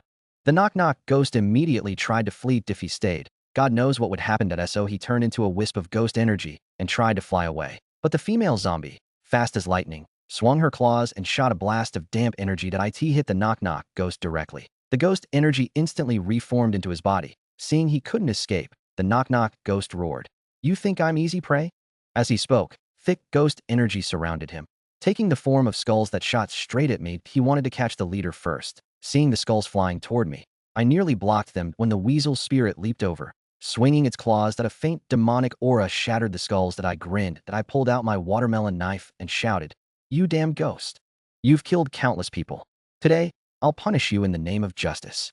The knock-knock ghost watched me charge at him with the knife. He swung both hands, sending powerful waves of ghost energy toward me. I swung the watermelon knife, sliced through all the ghost energy in a few strokes, and reached the knock-knock ghost. I raised the knife and swung it at him. The knock-knock ghost hurriedly tried to block, but suddenly I pulled the knife back and kicked him hard in the groin. The knock-knock ghost was stunned. "Who plays dirty like that?" Then I swung the watermelon knife. Again, he moved to block, but saw my foot twitch. He sneered inwardly and decided not to block the knife, preparing instead to counter my incoming kick. But I didn't kick at all. Instead, I brought the knife down. The knock-knock ghost was sent flying. When he hit the ground, he almost cried. "What the hell kind of person is this?" After getting up, the knock-knock ghost stopped fighting me. He targeted the female zombie instead, hoping to escape through the door. Seeing him charge at her again, she blocked the doorway. Damp energy erupted from her body. When the knock-knock ghost got close, she attacked, swinging her arms to send out damp energy, forcing him to keep his distance. In that moment, he had no chance to escape through the door. Seeing me and the weasel spirit closing in, the knock-knock ghost started to panic. Couldn't run, couldn't win a fight.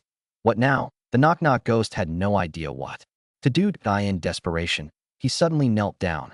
That stunned even me. I didn't know why he was kneeling. "What are you doing, boss? If I've offended you in any way, please be magnanimous and let me off. Can you spare me? I don't recall offending you," the knock-knock ghost said. Hearing that, I smiled. "You did offend me. Just now you tried to kill me." Then I ignored him. I found a red rope, bit my finger, smeared a little blood on the rope, and tied up the knock-knock ghost. Then I called Genia. "Hey, there's a knock-knock ghost who's killed a lot of people. Come over and arrest him. At my place." By then, the knock-knock ghost was already losing his mind. He said to me, "You called the cops? Oh, I see. So it wasn't just a honey trap. This is entrapment." Soon, Genia arrived with a few officers. He looked at the knock-knock ghost and said, "It's him. He's connected to several murder cases." Into the car.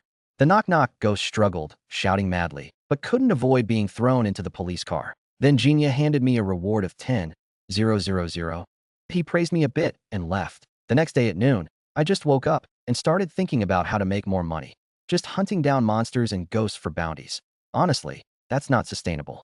Especially now that I have the weasel spirit and female zombie as underlings. If I don't do something big, it'd be a waste of resources. I thought for a long time. But I really couldn't think of anything. Just then, Su Minger called. I answered. Su Minger's voice came through. "Shinzai, because of the last ghost kidnapping incident, I had a fight with my dad. And I ran away from home. I'll start my own business without dad. Do you want to join me?" I laughed right then. "Start a business with you? I'm not an idiot. You're a spoiled rich girl.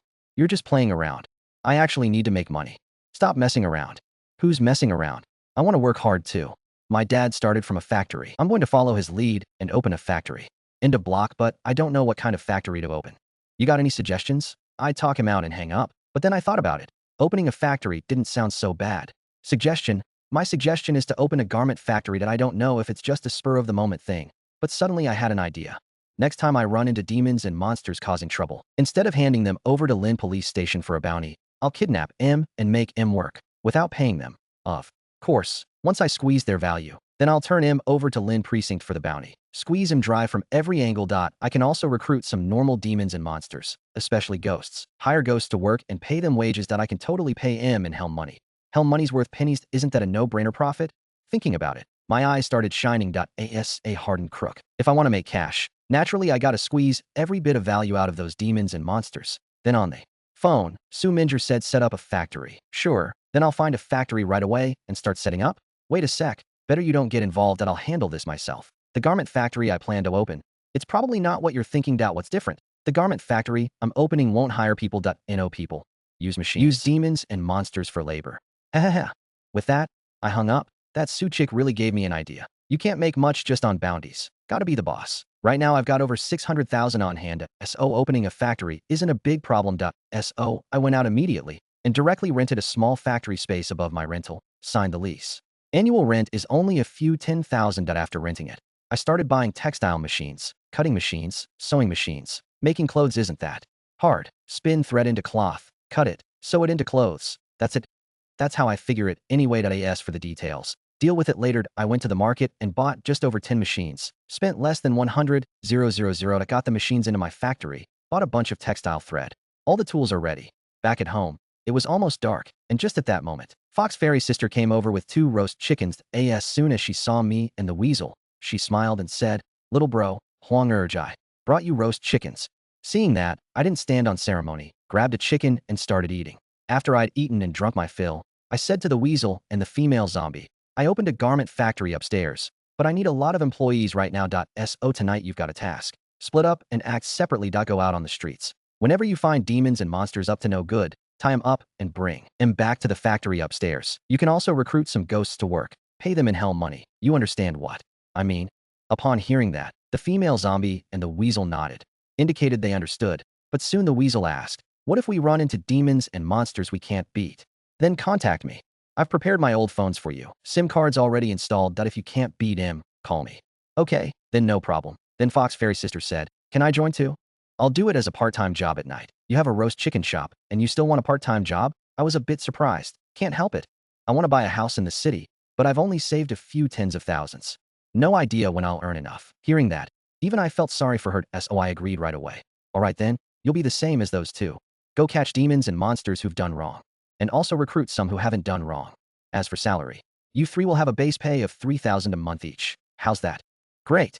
Fox Fairy sister's eyes lit up. The weasel was also over the moon that he didn't expect to actually get paid. The female zombie was puzzled. 3,000. How many times can I drink waste blood? Soon, this one human, 2 spirits, and 1 zombie started searching for demons and monsters on the streets of Haicheng. Meanwhile, in a park, a few evil ghosts were swaggering around and discussing how to mess with people. One of the ghosts said, "Boss, maybe we should lay off harming people lately.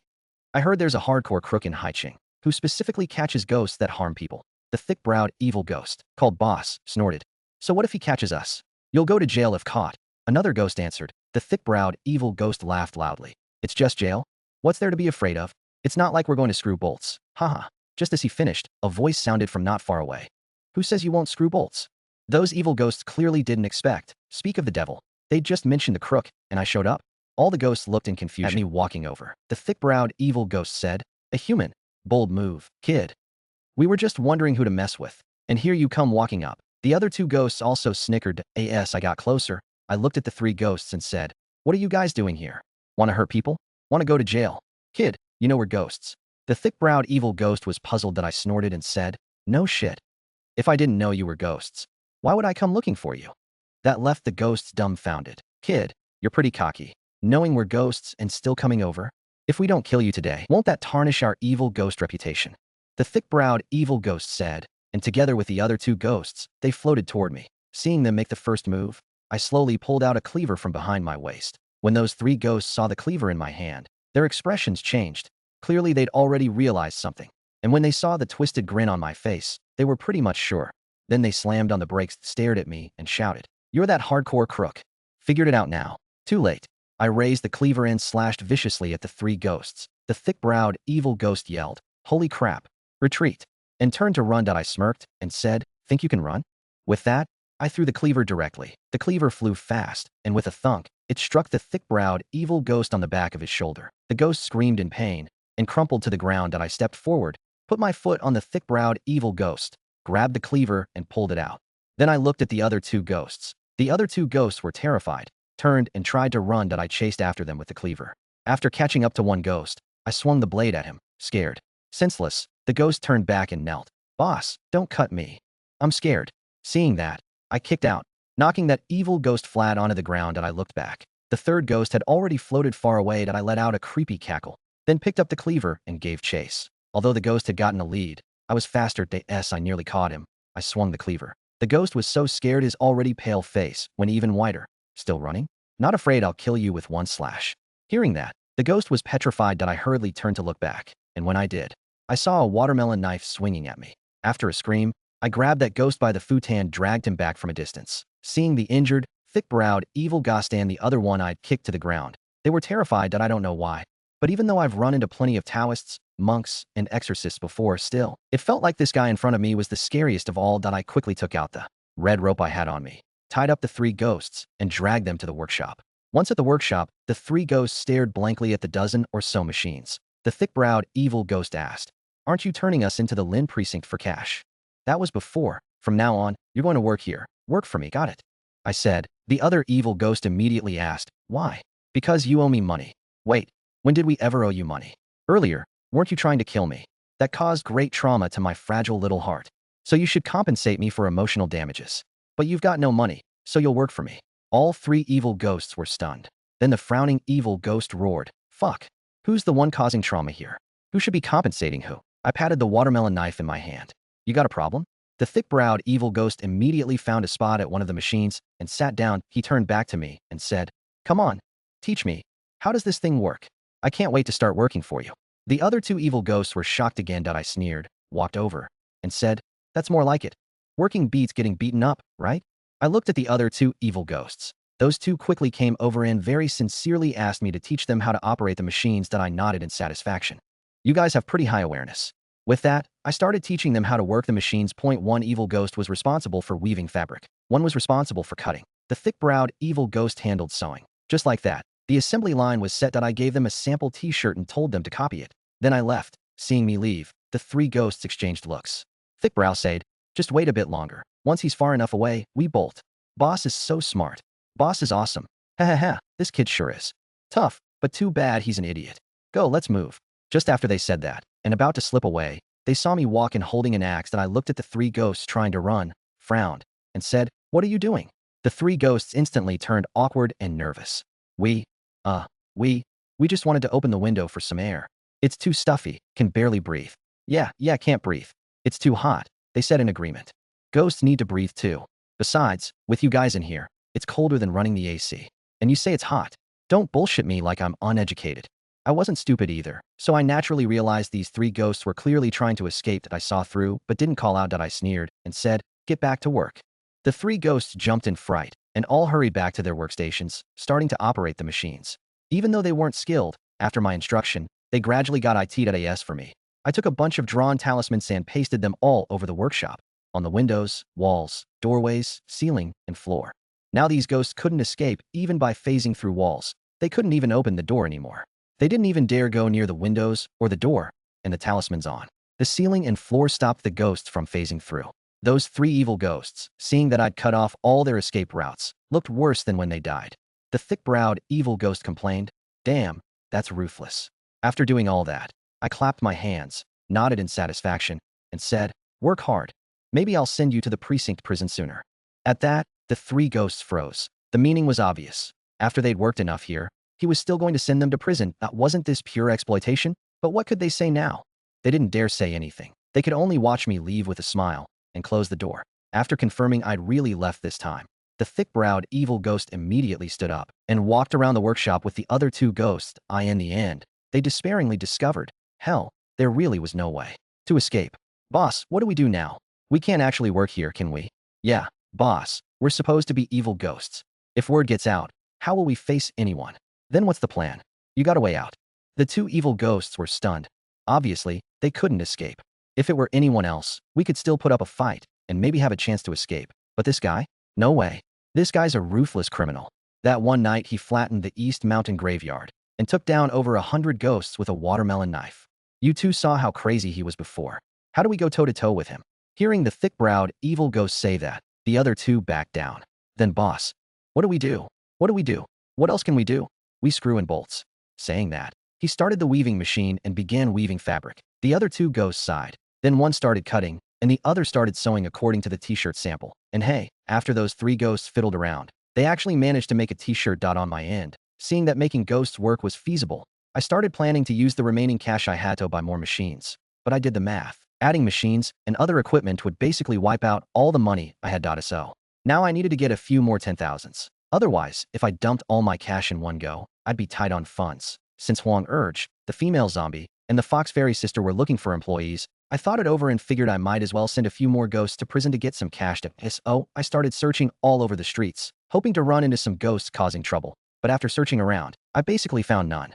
Just then, I walked past that incense and candle shop I'd visited before. As luck would have it, 4 ghosts had also arrived outside the shop. Curious what these 4 ghosts were up to, I stood quietly not far away and watched them. They paced outside the shop for a while, seeming to make up their minds, and then walked together to the shop door. One of them, a ghost with yellow hair, said, "Boss, please burn 4 stacks of hell money for us." The short-haired shop owner inside said, "4 stacks of hell money, that's $40. Burn them first, then we'll pay you after." The short-haired girl took out 4 stacks of hell money and walked out of the shop. She burned them in the brazier at the door. The yellow-haired ghost immediately stepped forward, took the 4 stacks of hell money from the brazier, and then asked the girl, "How much was it again?" "For $40. The yellow-haired ghost nodded.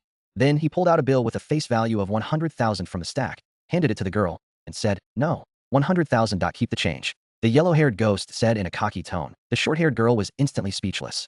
Even me, standing not far off, couldn't help but call that a dirty play. Look back at the short-haired girl. She was clearly angry. Frowning, she said, "You're messing with me, right? Are you messing with me? I want spirit money." What a novel idea. "So you know we're ghosts, huh? We ghost buy your stuff. If we don't give you spirit money, what would we give you? Huh? Trying to pull a fast one, and you don't even pick the right place. My incense shop dares to stay open all night. I'm not afraid of trouble." Saying that, she pulled out 4 spirit talismans from her person. With a wave of her hand, she flung them at the 4 ghosts. The ghosts were so scared they turned to run. But how could they be faster than the talismans? Just as they turned, the talismans hit them in the back. 4 slaps. Smack, smack, smack, smack. All 4 ghosts were sent flying. They hit the ground. Then the short-haired girl calmly walked up. She pulled out another talisman. With a flick of her hand, the paper talisman instantly ignited. Then she took the burning talisman and threw it onto the 4 stacks of spirit money in the yellow-haired ghost's hands. The 4 stacks of spirit money burst into flames instantly. The yellow-haired ghost, terrified, let go immediately. When he looked again, the spirit money had become a pile of ash. The short-haired girl let out a cold laugh. She said, "Trying to take advantage of me? You've got some nerve." The 4 ghosts angrily got up, but they knew they were no match for this girl. So they could only leave. "Bitch, you're ruthless." As they left, the yellow-haired ghost cursed. Then the 4 ghosts looked at me. The yellow-haired ghost saw me staring at him, but he frowned. He angrily said, "You, come here." I looked at the yellow-haired ghost, pointed at myself. "Me? Yeah, come here." The yellow-haired ghost barked. What he didn't expect was, actually came over. I said, "What's up?" The yellow-haired ghost was stunned. "Huh, you don't seem afraid of us. What's the use of being scared? Just tell me what you want." "Kid, you seem pretty happy to meet ghosts. You believe we can kill you? Really? How embarrassing. Come on, hurry up and kill me. I can't wait." I never thought. I was just passing by to watch the show. Didn't expect torn into the good fortune of bringing trouble upon myself. If this isn't luck, then I don't know what is. I'm overjoyed. I feared I'd find no evil ghosts, so I could exchange them for cash to start my factory. And here comes the money. So I was in a great mood, afraid that these 4 ghosts wouldn't do me in. But the yellow-haired ghost was totally confused. He thought, "What's wrong with this guy? Not only is he not afraid of ghosts, he's actually looking forward to being killed by ghosts." The short-haired girl at the incense shop was also baffled. Ever since she first met me, she still couldn't figure out what kind of person I was. First, I only had $5 and came to her incense shop to buy a fruit knife. Then I pulled out tens of thousands to buy a beginner's cultivation guide and a complete book of Taoist arts. And now he's actually asking these ghosts to kill him. How the hell do you understand a person like that? Just as everyone was deeply puzzled, I said, "Hurry up. Kill me." The yellow-haired ghost frowned at my abnormal behavior instead made him, a ghost, a bit panicked. The yellow-haired ghost said, "If you don't want us to kill you, then take out all the money you have. Go to this shop and buy spirit money, then burn it for us. You understand?" Hearing this, my face darkened. Damn, I'm already short on cash. I just wanted these ghosts to kill me so I could catch them and claim the bounty. These ghosts actually want me to spend money to buy spirit money for them. If it weren't for not being able to strike first, I would have immediately smashed this yellow-haired ghost's head in. Suppressing my anger, I said, "I told you to hurry up and kill me. You hear me?" Seeing me say this, the yellow-haired ghost was completely baffled. A ghost beside him said, "Brother Yellow, this kid probably has some kind of illness. Besides, I can tell he doesn't have any money. How about this? We kidnap him." "Kidnap him? Who'll give us money? We don't even know who his family is. Kidnap him to outside the Lin police station and ask those Lin cops for money. We've got a hostage. What's there to be afraid of?" The yellow-haired ghost's eyes lit up. "Hey, you're pretty smart, kid. Kidnap him to outside the Lin police station. Those Lin cops can't just ignore it. We'll make them burn spirit money for us. We grab the money and bolt." Who can do anything to us? After the four ghosts discussed for a moment, they all chuckled. Then the yellow-haired ghost said to me, "Come with us. We're going to the Lin police station." I was taken aback.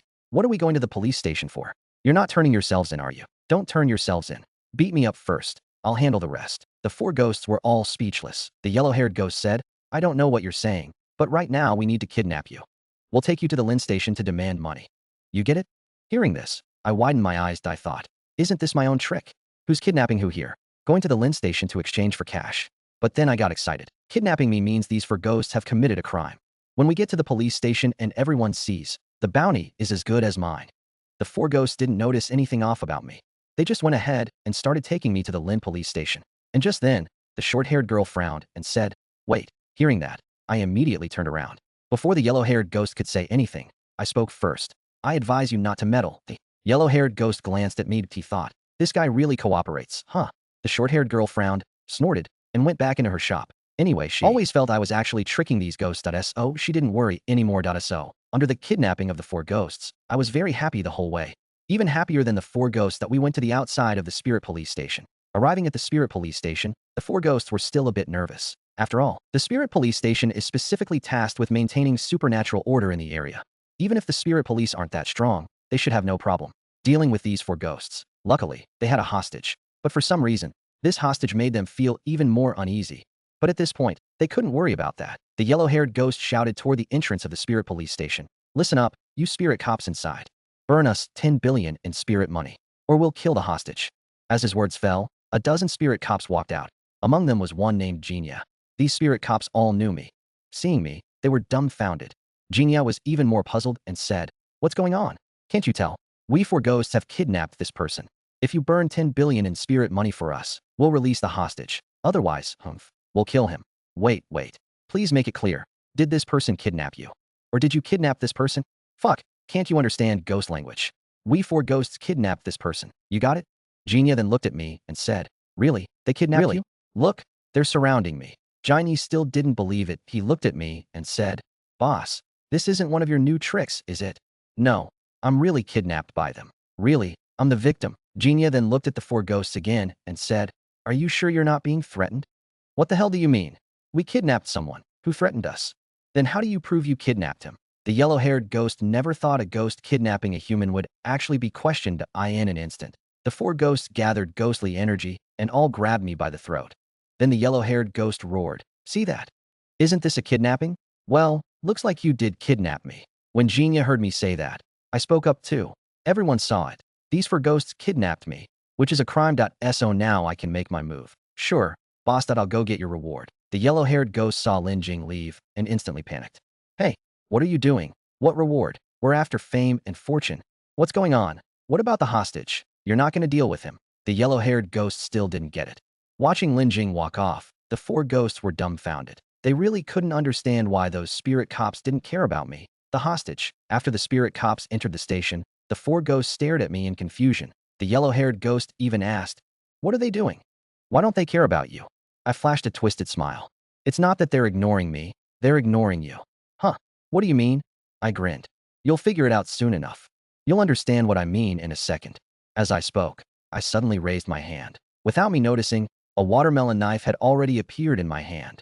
Then I swung the knife. With a few quick slices, I directly chopped the claws of the four ghosts that were choking me. This sudden move totally stunned the four ghosts. They didn't even scream at me. By the time they reacted, I'd already pulled out the red string. I flicked the red string, wrapping it around all four ghosts. Then I yanked hard, binding them tightly together. I finished all that in one breath. And when Genia and the others came back out, they saw exactly the scene they expected. The four ghosts watched Genia hand me 40,000 bucks. Still not understanding what was happening, I handed the four ghosts over to Genia. Genia had someone take them to prison. The four ghosts left with miserable, confused faces. Their minds were a complete mess. They probably won't figure out what happened tonight for at least a week or two in jail. After I took the money, Genia looked at me with a strange expression. "Boss, this way of making money isn't sustainable. Sooner or later, either you'll catch all the evil ghosts in Haicheng, or you'll scare them all away." I smiled and said, "Hey, I'm thinking of switching things up, finding another way to make a living." With Jiny, I didn't have to pretend. After a quick chat, I left at in the second half of the night. I wandered around several streets in Haiken, but didn't see a single ghost causing trouble. Seeing that, I didn't want to waste time. I went straight back to the factory. And then I noticed there were 3 new ghosts in the place. A hanged female ghost, tongue sticking out, red, not bad looking. Actually, a male ghost from a car accident. And finally, a red-clad vicious ghost. She looked pretty wild, but she seemed a bit scared of the Fox Fairy sister. Probably the Fox Fairy sister brought her in. She must have gotten a beating during the capture. But these 3 new ghosts all behaved themselves. Watching the thick-browed evil ghost, the 3 were working. The thick-browed evil ghost and his 2 buddies are on a roll now. They made 10 t-shirts in one night. They're strutting around proudly. They've already started seeing themselves as the veteran workers in this factory. While operating the machines, they were explaining to the 3 new ghosts how to work, what the tricks were. Seeing this, I walked over and praised them. Not bad. You guys actually made 10 pieces. Good job. Keep it up. Work hard to break through soon. 100 pieces in one night. The thick-browed evil ghost and the other 2 immediately stood up. Thanks, boss, for the compliment. We'll keep at it and work even harder. I nodded with satisfaction. Then I looked outside. It was almost dawn. I pointed to a wooden box in the factory. Get off shift, everyone inside. I'll buy you a paper burn a house when I can. For now, make do. The 3 evil ghosts stopped working, turned off the machines, and went into the wooden box. I looked at the hanged ghost and the other 2 new ghosts. I'm sure you know what you're here to do. Hope you'll work hard in the coming days. Do a good job. Strive to earn enough money for me as soon as possible. Only then will I let you leave here. Then I'll send you to prison.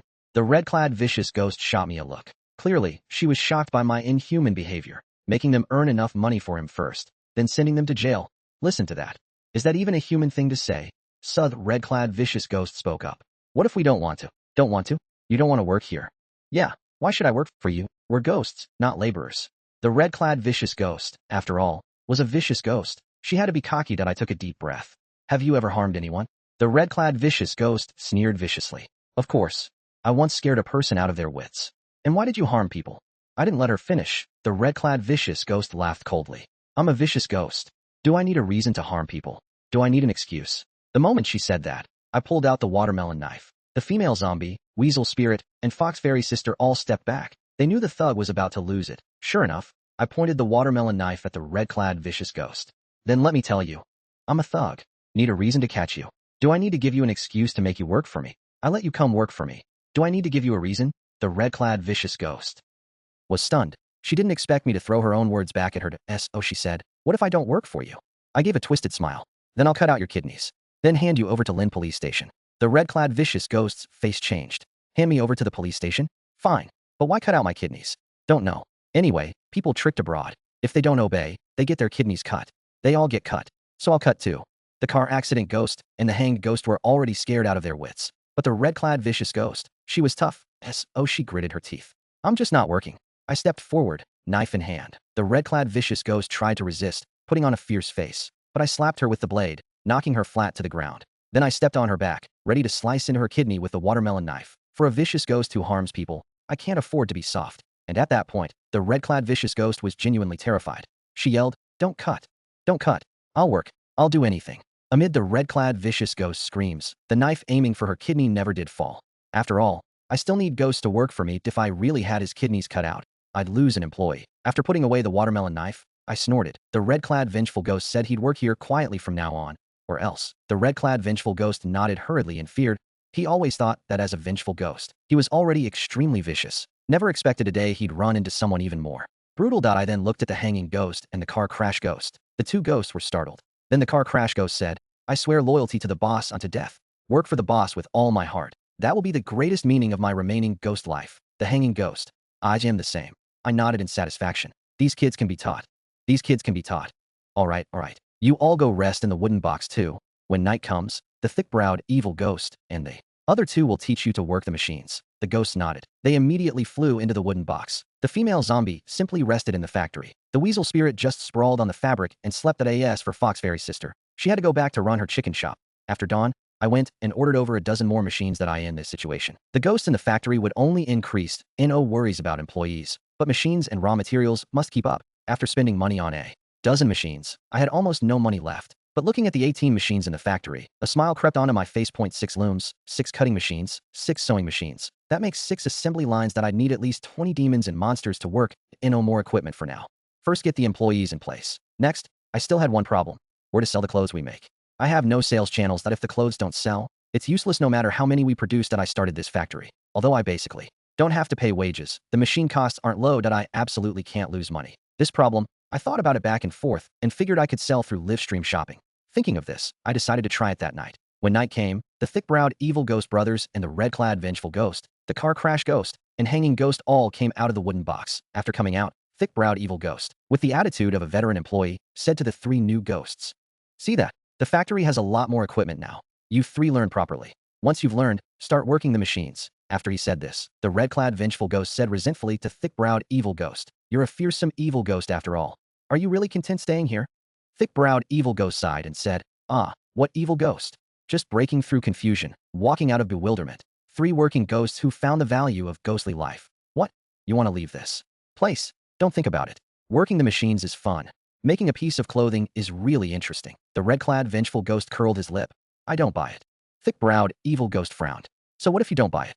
The hanging female ghost beside him said, "Then believe this. He'll cut out your kidneys." The red-clad vengeful ghost immediately chickened out at that moment. The female zombie woke up. She opened her eyes. She stared at the red-clad vengeful ghost. "You dare to incite others? Believe I'll tell the boss." The red-clad vengeful ghost curled his lip. "Scheming bitch," the zombie muttered, then looked obediently at thick-browed evil ghost. She said, "Teach us to work the machines." Thick-browed evil ghost nodded. He started teaching them. As it turned out, the car crash ghost learned, but the hanging ghost and red-clad vengeful ghost just couldn't learn. Thick-browed evil ghost was baffled.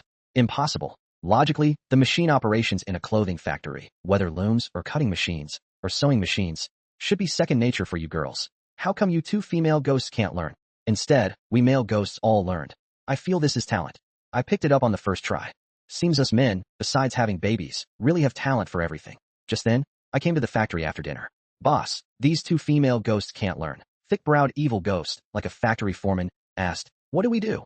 He proactively reported the situation that he was already showing some factory cadre cunning. The red-clad vengeful ghost and the hanging female ghost immediately looked at me nervously and pitifully that I walked into the factory with my hands behind my back, coughed once, and said, "Then change jobs for the red-clad vengeful ghost and hanging ghost." With that, I took out a phone, set it up on a stand, then said to the red-clad vengeful ghost and hanging female ghost, "Starting now, you two are in charge of online sales. Use live streaming to sell our factory's clothes." "Huh? Live stream sales?" Both ghosts were stunned. They clearly hadn't expected me to make them do this. That I frowned. "What? Got a problem? Can't work the machines and don't want to live stream sales. What do you want to do then? Want your kidneys cut out?" No. We'll stream. We'll sell." The red-clad vengeful ghost hurriedly spoke. The hanging female ghost nodded frantically. "The account is already set up. Which of you will stream, and which will be the model?" The red-clad vengeful ghost got a bit timid again, but he said, "I'll be the model. If you make me stream, I'll get nervous talking to the camera." I frowned. "Aren't you supposed to be cocky? You get nervous too." The red-clad vengeful ghost lowered his head in embarrassment. "So," I said to the hanging female ghost. "Then you stream, and he'll be the model." The hanging female ghost, dragging her tongue, said excitedly, "Thank you, boss. I'll work hard." I frowned. Damn it. This hanging female ghost can't even speak clearly with her tongue hanging out. Are you sure she can stream? Just then, the hanging female ghost had already started the live stream. She moved a small stool and sat down, stared blankly at the phone for a bit. Then viewers started entering the stream room. Comments started appearing. "Whoa, this streamer's unique. What's she got in her mouth? The streamer's pretty. Just too pale. So pale it's creepy. In her mouth, what's that dangling? Such a long tongue. Holy shit, is that a tongue hanging down to her chin?" At that moment, seeing there were already people in the stream, the hanging female ghost immediately spoke. "Hello everyone. I am the sales streamer, Hanging Ghost. Today, for dinner, I bring you this short-sleeve shirt. Hope everyone can enjoy your meal." Then, the red-clad vengeful ghost came out of the changing room wearing the short-sleeve shirt. The shirt was unisex. Worn on the red-clad vengeful ghost, it looked good too. Gotta admit, the red-clad vengeful ghost had a decent figure. The viewers in the stream got excited. "Whoa, the model is gorgeous. Where's the young lady? Free to meet for a meal. Both streamer and model are hot. I'll buy the shirt. I'll send gifts, hoping to run into you." I watched the comments and laughed. These guys really have balls that I hadn't expected using two female ghosts to stream would be so effective. Especially the hanging female ghost, dragging her tongue and slurring her words, made the viewers find it very entertaining. And the red-clad vengeful ghost changed into the short-sleeve shirt. The shirt on him actually looked pretty good. Double tap. The men and women in the stream started placing orders. Soon, several dozen pieces were sold that I set the price of the shirt at 100 yuan each. Honestly, the price was mid to high, but I figured the shirt was made by a bunch of ghosts, and then a vengeful ghost modeled it. The hanging ghost sold them as a streamer point $100, totally worth the price. Even though everyone in the live stream doesn't know the entire process of these clothes is made by ghosts. but they're interested in the streamer and the models, so they bought them anyway. With that hanging female ghost's garbled livestream, the viewers kept hitting like and sending gifts, following the channel. This made the livestream blow up. More and more people joined. Everyone was drawn by the livestream's two eerie and beautiful girls, and a creepy clothing production line behind them. Holy shit. What kind of getup is that streamer wearing? Cosplaying a hanged ghost. The model behind is so pretty. Is this a horror-themed livestream? Those workers in the back look kinda scary. Haha. D never guessed that the streamer in this live, the model, and the workers are all ghosts. Haha. I love this style. Gotta place an order to support. Seeing how well it worked out, I was really happy. After all, clothes with such low cost, $100 each, sold 100 pieces. That's 10,000 in sales. And that's just from this short time. Who knows how many more will sell, but the problem came to light. Sold over 100 clothes, but we only made about a dozen. What are we gonna ship? Guess we gotta hurry up and hire. Thinking that, I looked at thick-browed evil ghost in them and said, the clothes you make are selling fast. Speed it up. Demand exceeds supply. A thick-browed evil ghost perked up like he'd been juiced. Been an evil ghost for so long. Never thought his value would be here. So he quickly started making more. I then said to the female zombie and weasel spirit and the fox fairy sister who'd just arrived tonight, we need to get more demons and monsters to work. Fox fairy sister and the female zombie and weasel spirit all said no problem. Then everyone split up to find targets. I went out myself too, strolling around the streets. Other people hope there are fewer evil spirits and monsters, but me right now, I'm different. I hope there are more, and that I run into all of them. But too bad. When you really want to find an evil ghost, you can't find any. So I set my sights on ordinary ghosts that I saw not far ahead. A ghost wandering aimlessly. This ghost was a green-headed ghost, with a green glow on its head. This kind of ghost is usually not too bad. Even a bit pitiful. I immediately walked up, said, bro. The ghost turned around and asked, what's up? Come here, I've got good news for you. The ghost looked me up and down, seeming to think I looked a bit sketchy, so it said, are you trying to sell me something? No, I noticed the green light on your head. Your face isn't like ordinary people. That's why I'm telling you. I wouldn't tell just anyone. The ghost curled its lip, thinking, of course it's not like ordinary people. It's a ghost. What do you want? The green-headed ghost asked. There's a job here that suits you perfectly. How about it? Want to give it a try? The green-headed ghost laughed. Let me tell you, I'm actually a ghost. I know, that's why I came to you. You know I'm a ghost, and you still came to me. I'm looking for ghosts. Just say yes or no. Ghosts don't have to work. Why would I look for a job? That's not how it works. Who said ghosts don't have to work? Let me ask you, do you have any ghost money? No. That question obviously stung. I didn't care about the sting. I kept going. Do you have a car? The green-headed ghost's face was already turning ugly. And no. A house. And no.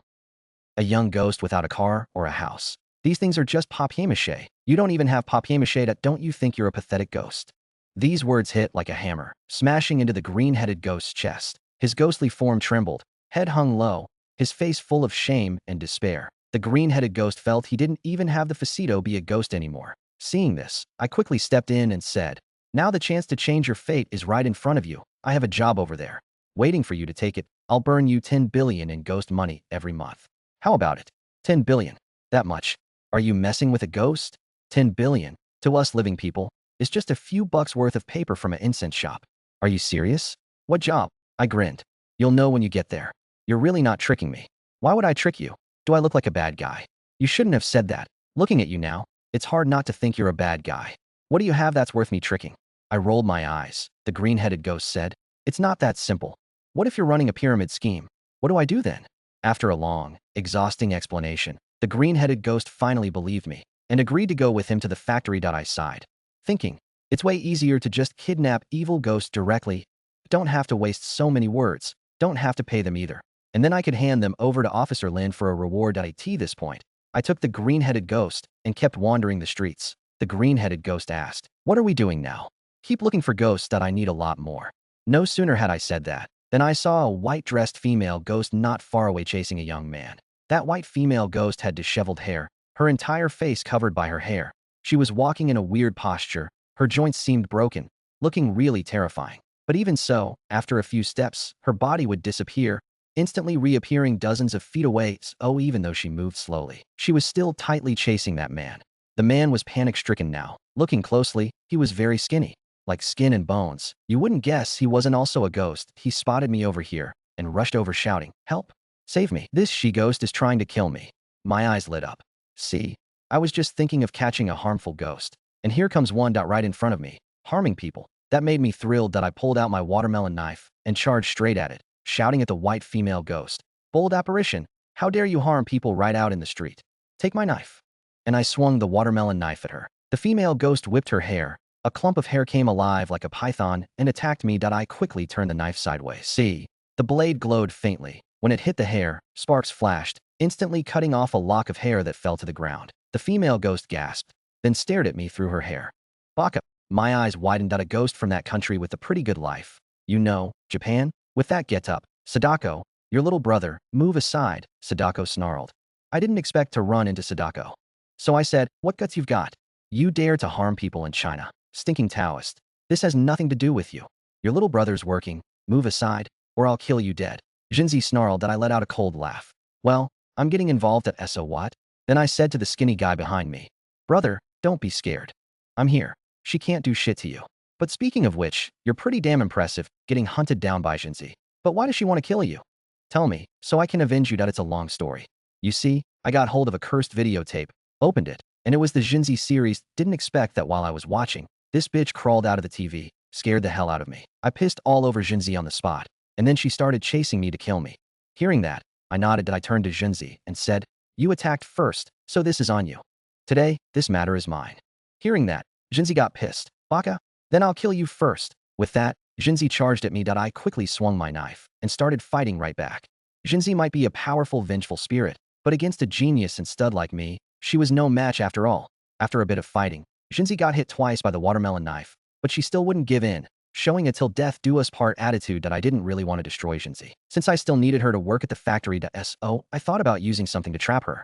First, and talk some sense into her back at the shop. So she asked the skinny guy, do you have anything that can hold something? Yes.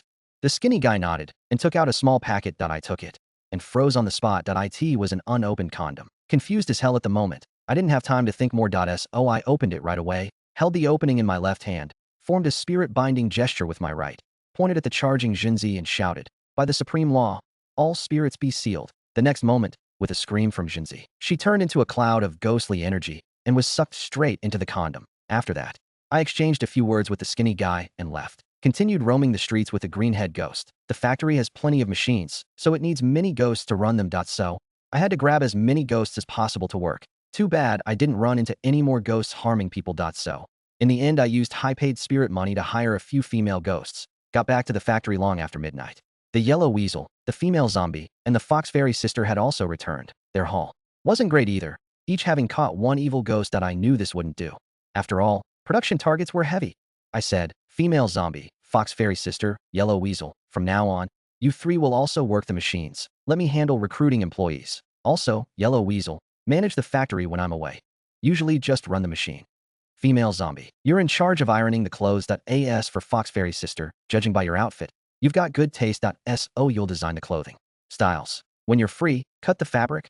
All three of them nodded, and each started working. And the greenhead ghost and the other ghosts I hired also went to learn the machine operation from the thick-browed evil ghost. That way, the factory now had over a dozen employees in a day or two.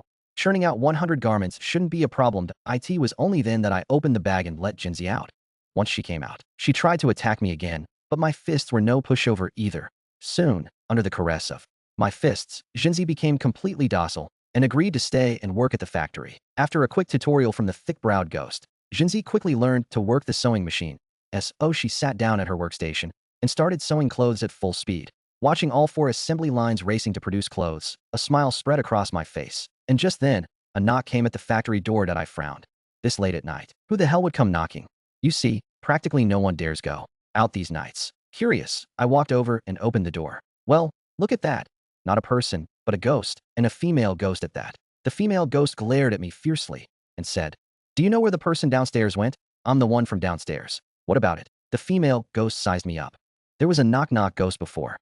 Did you send him to Officer Lin's precinct? Yeah, what about it? I'm his friend. I'm here to get revenge for him. The female ghost snarled. Oh, is that so?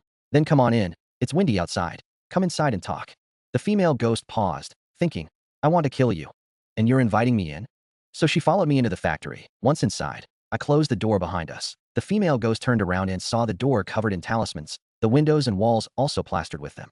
And there were over a dozen various demons and monsters all working. The female ghost didn't even react at first. What the hell? What did you say you wanted again? I asked, pulling out the watermelon knife. The female ghost realized the situation was bad and quickly said, I was hoping to find a job. Are you hiring by any chance?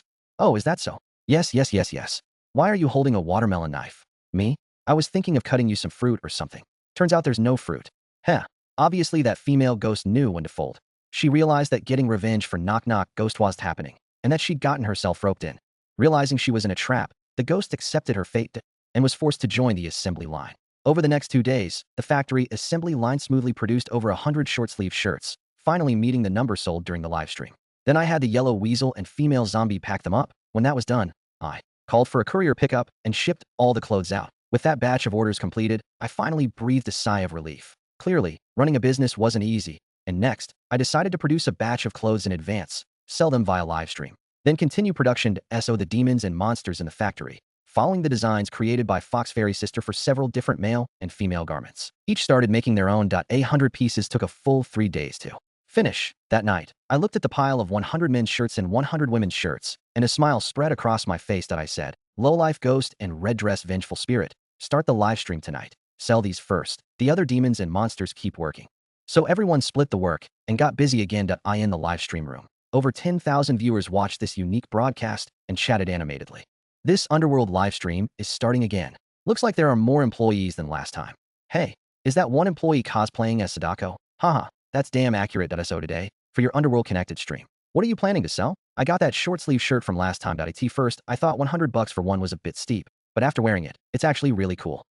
Yeah, I felt the same when I wore it. It's genuinely ice cold, like walking around with your own personal AC. Seeing the flood of positive reviews in the live stream. I just smirked. Thought to myself, made by a bunch of ghosts. How could it not feel cool to wear? But right at that moment, a really discordant voice popped up in the live stream. What's so good about this t-shirt? It's awful to wear. Not good at all. Trash. Nobody buy it. In this live stream, what kind of monsters and freaks are these? Total chaos. Disgusting. Then this netizen kept spamming those kinds of messages maliciously in the stream, like he was really unhappy with the clothes and the host. I frowned, thinking, it's just a shirt. Why is this guy so vicious? The hanged female ghost was furious too. After all, she was the one streaming at the same time. The red-clothed Vengeful Spirit model got angry, said, how can this guy be like this? Even if the clothes aren't good, there's no need to keep cursing, right? And then someone tried to talk him down. Guy above, no need to be so hostile, right? The clothes are fine in every aspect. People like him are just like that. A total coward in real life, but a badass online. Classic case of someone who's unhappy in life, just venting. That malicious commenter replied again. Yeah, I'm fucking attacking. What are you gonna do about it? Come through the internet and hit me. Don't be so cocky, man. What if everyone in this stream is actually real ghosts? Then you'll be crying. So what if they're real ghosts? Come at me if you've got the balls. Not only will I trash talk, I'm also gonna leave a bad review. I immediately clicked into this guy's profile.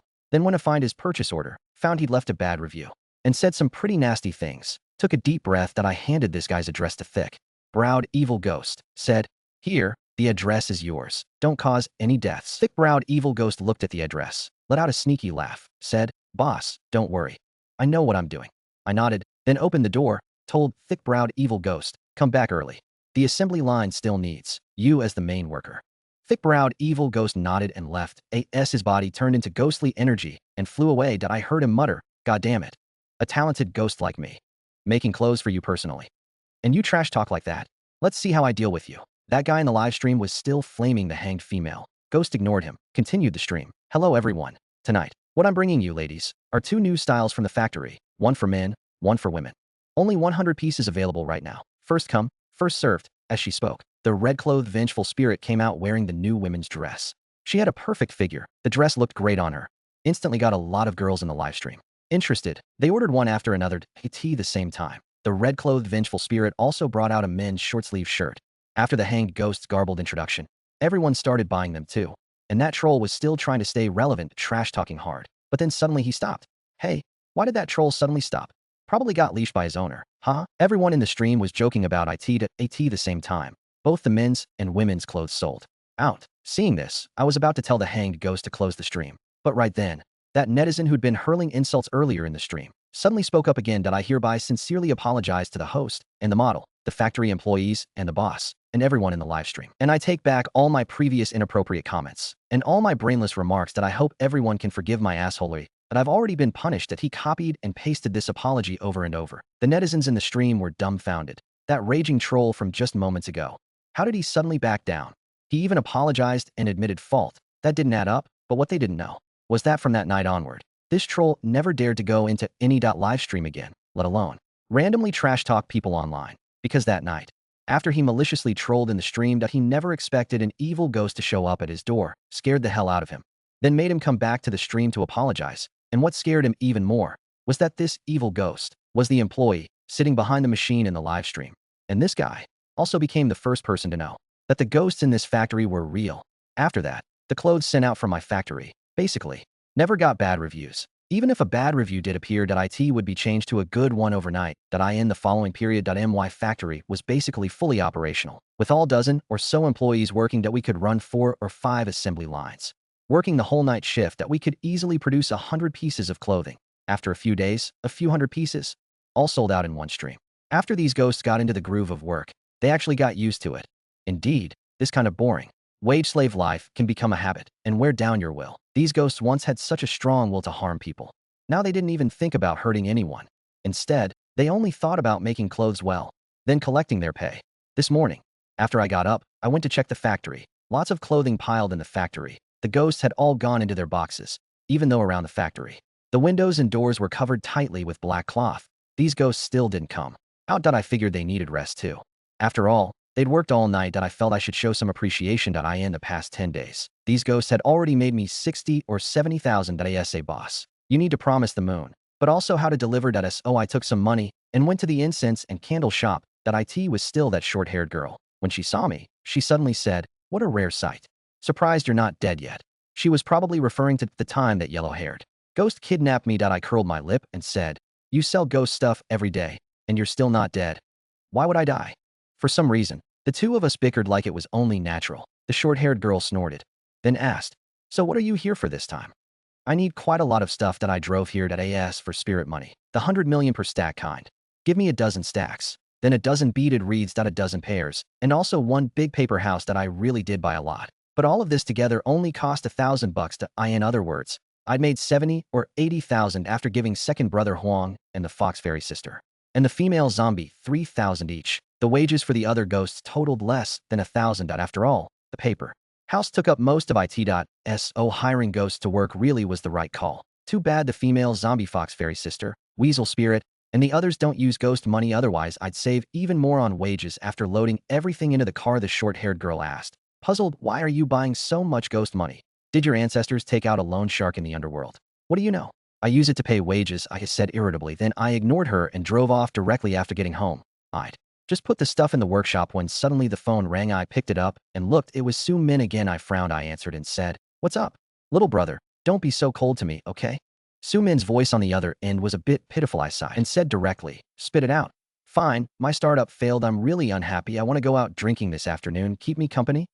Su Minger Sadie was planning to refuse, but then I thought about it. I was indeed bored myself, so I agreed. Su Minger instantly got excited. She immediately said she'd drive over to pick me up. Then she hung up. Not long after, the sound of a sports car came from outside. I rose and opened the door. Sure enough, it was Su Ming. When she saw Mesh, gave a sweet smile and said, "Let's go with that." She pulled me into the car. "My father saw your skills last time. He's been wanting to invite you to our house to get some things to ward off evil spirits, no matter the cost." Su Minger looked at me expectantly. I said, "That's simple, really? Then how about we go to my place first?"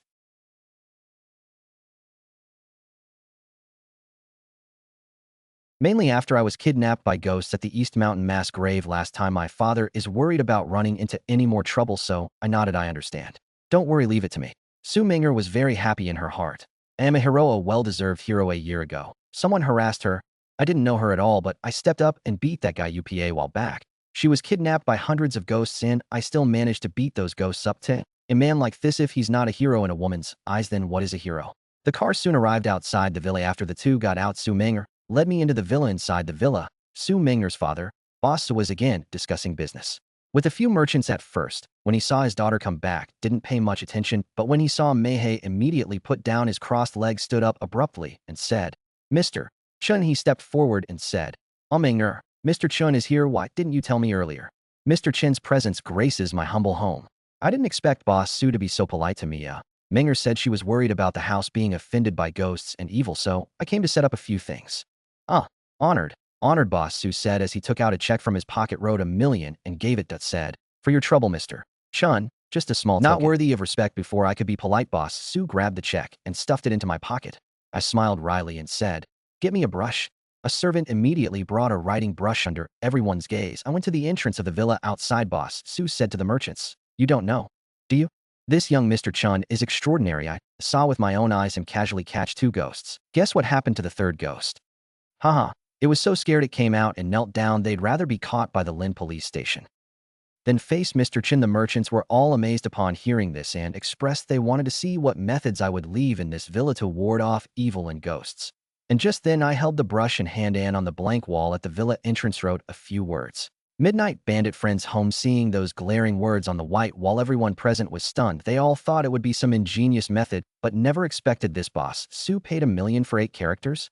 Su Min? He seemed to have done something and yet seemed to have done nothing. In fact, both Su Minger and Boss Suthy were actually very clear that the 8 characters I left were indeed very useful. Ever since the East Mountain mass grave incident last time, the name Midnight Bandit spread throughout Haiching's paranormal circles. Basically all demons and monsters and cultivators knew there was such a fierce bandit, very difficult to provoke, and who didn't play by the rules. Many ghosts would be scared just hearing the name Midnight Bandit, and they were afraid. And reportedly the recent multiple ghost kidnappings in Haiching were all related to the Midnight Bandit. It was said that the ghosts sent to prison by the Midnight Bandit had already exceeded 10 in number. Such a terrifying and fierce existence, which ghost wouldn't be afraid? Naturally, no one dared to provoke the friends of the Midnight Bandit. Well written. Well written. Not only the calligraphy is good, the content is even better with these 8 characters. I'd like to see which ghost in Haiching dares to mess with my house. Ah. Boss Su laughed heartily. The other merchants also chimed in with flattery, praising and envying Boss Su. I put the brush away, said, not to brag, but at least ordinary little ghosts should give a little face. Modest. Mr. Chun is too modest. It's afternoon now, Mr. Chun. Please stay for a simple meal, Boss Su said. Su Minger said, I'm taking him out to eat. Oh, that's good too. Boss Su was very happy at his daughter could get to know such a cultivator. Was a very good thing. After Su Minger and I left the villa, she directly drove me to a bar. The bar was full of neon lights. The atmosphere very lively. Young men and women were swaying their bodies, using the alcohol evaporating in their body to fully release their passion. No one dared go out at night, so this bar was naturally bustling during the day. I didn't dislike the atmosphere here, but asked Su Minger curiously, why come to a place like this? Because I've never been here before. This is my first time. I didn't expect it to be so chaotic, but it's okay with you here. I'm not afraid. I was speechless. Then I looked around and energy was very heavy, mixed with some other auras. I could feel it very clearly. There was an unusual evil presence here. Su Minger went to the bar counter and ordered 2 drinks. I took a sip and said, people probably die here every day. Su Minger was startled. Just then a girl of 16 or 17 suddenly stood up from behind the bar counter. Is this young brother a cop? I looked at the girl who spoke. Her voice was very gentle but also very cold, carrying murderous intent. No. The girl laughed softly, seemingly cute, but also inexplicably gave people a creepy feeling. How would you know? People die here every day, the girl asked. I gently pulled Su Minger behind me a little. Then I picked up my glass. I said, with a creep like you in this bar, it's no wonder people die every day. At that, the girl in the red robe widened her big eyes. Who are you? Who I am doesn't matter. What matters is that you're not human. As I finished, a twisted smile crept across my face. Even the red-robed girl was taken aback. An inexplicable chill ran through her. I have a rule that I drain one person's essence every day. Today, you were stupid. You shouldn't have pointed out that I'm different. So now I have to drain yours. The red-robed girl said, her voice now cold. All traces of cuteness were gone.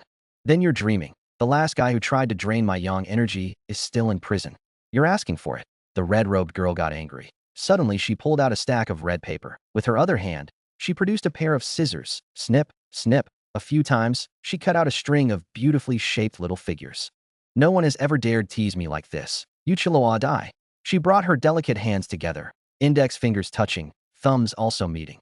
Immediately, red evil energy coiled around her hand seal. That string of little figures seemed to come to life, all flying up, emitting eerie sounds. Like a swarm of little ghosts flying at me. I calmly pulled a machete from my lower back, point one horizontal slash, and the string of paper figures split in half. The paper figures then fell like dead leaves. Then a hint of surprise showed in my eyes. Looking at the exquisite paper figures on the floor, I said to Uchiloa, Uchiloa, Didn't expect you to be a craftswoman. You really know how to handle those scissors. My factory needs talent like you. Come with me. Hearing this, Yuchilua was furious, but at the same time, she realized I was no ordinary guy. She took a small step back, staring at me. Didn't think you'd have some skill. Too bad you ran into me today. With that, she worked her hand seal again. The paper figures on the floor flew up once more, now glowing faintly red, and charged at me. That I snorted. That I channeled my inner energy, and the machete instantly emitted a faint light. Break, I shouted. The machete sliced into the string of paper figures again. This time, they didn't just split in two. When struck, they exploded with a pop. Under that single slash, the whole string popped into confetti, scattering all over. Yuchua was shocked. She quickly stepped back, but I lunged forward, jumping onto the bar counter. From above, I swung the machete down hard at Yuchua. Yuchua hurriedly retreated, while forming another hand seal, releasing a wave of red, evil energy that shot toward me. I wasn't afraid of anything. The machete came down with full force. Clang! It shattered the evil energy directly. Yuchilua hadn't expected this guy to be so fierce. She could only keep backing away. She realized her paper figures and evil techniques couldn't stop me at all. Mainly, her attacks were all flashy, but I just used brute force to break everything. With a blade in hand, I went straight at it with raw energy. No technique at all. Sometimes, facing such a straightforward approach, all that fancy stuff really is redundant. I raised the machete and chased Yuchilua through the chaotic bar. Yuchilua glanced back at me, then snorted. A red light flashed in her eyes. She tried to control me, but she's good at controlling people's souls. But there's a prerequisite. The person's soul has to be weak. That if you run into someone with an unbreakable will, it's very hard to control them. And I happened to be that kind of person. At that moment, I had only one firm thought: to get Yuchilua to the factory and work as a cutter. Her skills were too good. It would be a shame not to put her on the machines. What a waste to SO with that firm will. Yuchilua found that she couldn't control my soul at all. Instead, because she wasted time on that, I caught up to her. I swung the machete. Yuchilua panicked and yelled, "Stop!" I halted the machete right above her head. "Have you made up your mind? Come work at my factory." I didn't agree to that, but we can talk. After all, we don't have a grudge. No grudge? You're asked, weren't you just saying you wanted to kill me? I brought the blade down. Yuchilua scurried back in fright. The machete narrowly missed her face. Her face went pale. So brutal. Yuchilua cursed. Then she turned and tried to run. But I wasn't going to give her the chance. I stepped forward. The machete slashed across her back. Yuchilua screamed. She fell flat on the ground. Then she turned her head, red evil energy seeping from her body. She looked at me and said, "Hold on, I'll go with you." I snorted. "You sure about that?" "I'm sure." Yuchilua had no choice but to say that. I sheathed the machete. "At least you know what's good for you." After getting hurt, Yuchilua didn't want to fight anymore. She just wanted to stall me. I didn't want to fight either. I just wanted to trick her into the factory first. We locked eyes. Both of us smiled. "What? Why not get up and come with me?" I frowned suddenly. Yuchilua didn't expect me to flip so fast. She snorted and got up. "Fine, I'll go with you." She had already planned. Go with me first, and if there's ever a chance, she'd kill me and drain my essence. If there really was no chance, and she couldn't beat me, she could always find a way to escape. Back at the bar counter, Su Minger saw I was unharmed and immediately relaxed. She looked at Yuchilua beside me. She hadn't expected this pretty, cute 16 or 17-year-old girl to be a powerful evil cultivator. "You've had your drink. Go home on your own. I'm taking her back to my place," I said to Su Minger. Before she could respond, I added, "Oh, right. A reminder. Stay away from shady places from now on. You never know when you'll run into some crooked bastard like this." I glanced at Yuchilua as I said it. Yuchilua pursed her lips but didn't argue. Su Minger nodded. "I understand. Then let's go. We'll walk out together." With that, I led Su Minger and Yuchilua out of the bar. Once outside, under the blazing sun, Yuchilua's face turned even paler.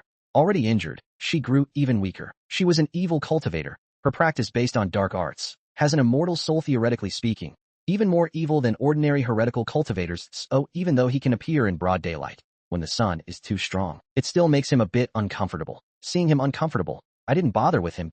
Su Minger said, "I'll drop you off." I nodded. After getting in the car, Su Minger dropped me and Yuchilua off outside my place. After watching Su Minger leave, I said to Yuchilua, "Let's go." Upstairs, Yuchilua was obedient, but she was constantly planning how to kill me. Or how to escape. Once upstairs, I opened the factory door. After walking in, I pointed at a cutting machine and said, "You're so good at paper cutting. So you can cut out clothes like this, right?" Yuchilua was speechless. "Can I?" "Yes, I can." "Good. From now on, this is your job. Do it well. If you do a good job, I'll promote you to team leader of the cutting group." Yuchilua took a deep breath, thinking, who cares? I patiently taught her how to operate the machine, but Yuchilua didn't pay any serious attention. After teaching for a while, I said. It's getting dark. I'm going to have dinner first. Work starts later. You wait here. I'll come back when it's time to work. With that, I turned and left. Seeing me leave, Yuchilua sneered. Work for you. Who do you think you are? Idiot. You think I won't run? As she said that, she reached out to open the door, but as she got closer, she saw the door was covered in talismans. A flash of yellow light sent Yuchilua flying. She crashed to the ground. Yuchilua got up in pain. She looked at the talismans on the door. Her face turned ugly. Then she looked at the window. She also flew toward it suddenly, trying to smash through the window and escape. But the moment she hit it, a series of crackling sounds rang out, and she was thrown back directly. This time, it hurt her badly again, screaming in pain. It took her a long time to get up. Then, she limped over and lifted the black cloth covering the window, and saw that the window was also covered in talismans. Are you crazy? Is there something wrong with you? If you put talismans, just do it. Why cover them up? She looked at the ceiling, also covered in talismans. Now she panicked. She couldn't really be trapped here, working for that hateful guy. How could that be? Let her, a dignified evil cultivator, operate a machine to cut clothes? Even though it's in her wheelhouse, it's still a waste of talent. She was frustrated.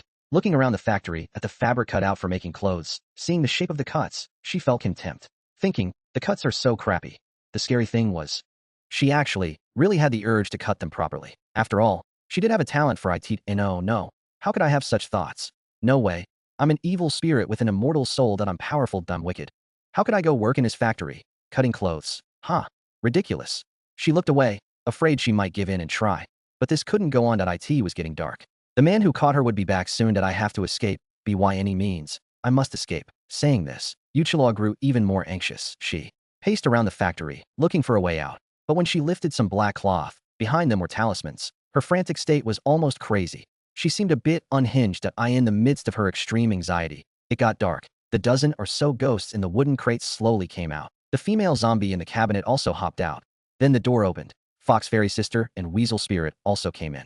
Then closed the door. Yuchilua immediately went over. Looking at Fox Fairy Sister, she said, there are talismans on the door. How can you open the door? We cultivate the immortal path. As long as we don't directly clash with these talismans, they won't harm me or second brother Huang. Fox Fairy Sister said. Yuchilua's face darkened. She cultivates the crooked path, full of evil arts. Even if she doesn't directly oppose the talismans, as she gets close to them, she'll be attacked by them. She pointed at Fox Fairy Sister and said, open the door. I want out. In your dreams. Since you're here, settle down and work. Still think you can leave? Yuchilua's face sank. She said, don't think just because you're a fox fairy, I won't dare fight you. Try it, just try. The European-American evil ghost stepped forward with a dozen evil ghosts. The female zombie also hopped over. They surrounded Yuchilua. Yuchilua, one-on-one, wasn't afraid of any one of them. But if they ganged up, she stepped back slightly and fell silent. None of these ghosts were pushovers. Seeing this, Yuchilua didn't want to get the short end. Letting you work here is giving you a chance. Get to work now. Otherwise, you'll delay our production targets. Beware of a beating from the group. Yuchilua took a deep breath and said, heh, fine then. She had no choice but to go to the cutting machine I'd taught her to operate, and started operating.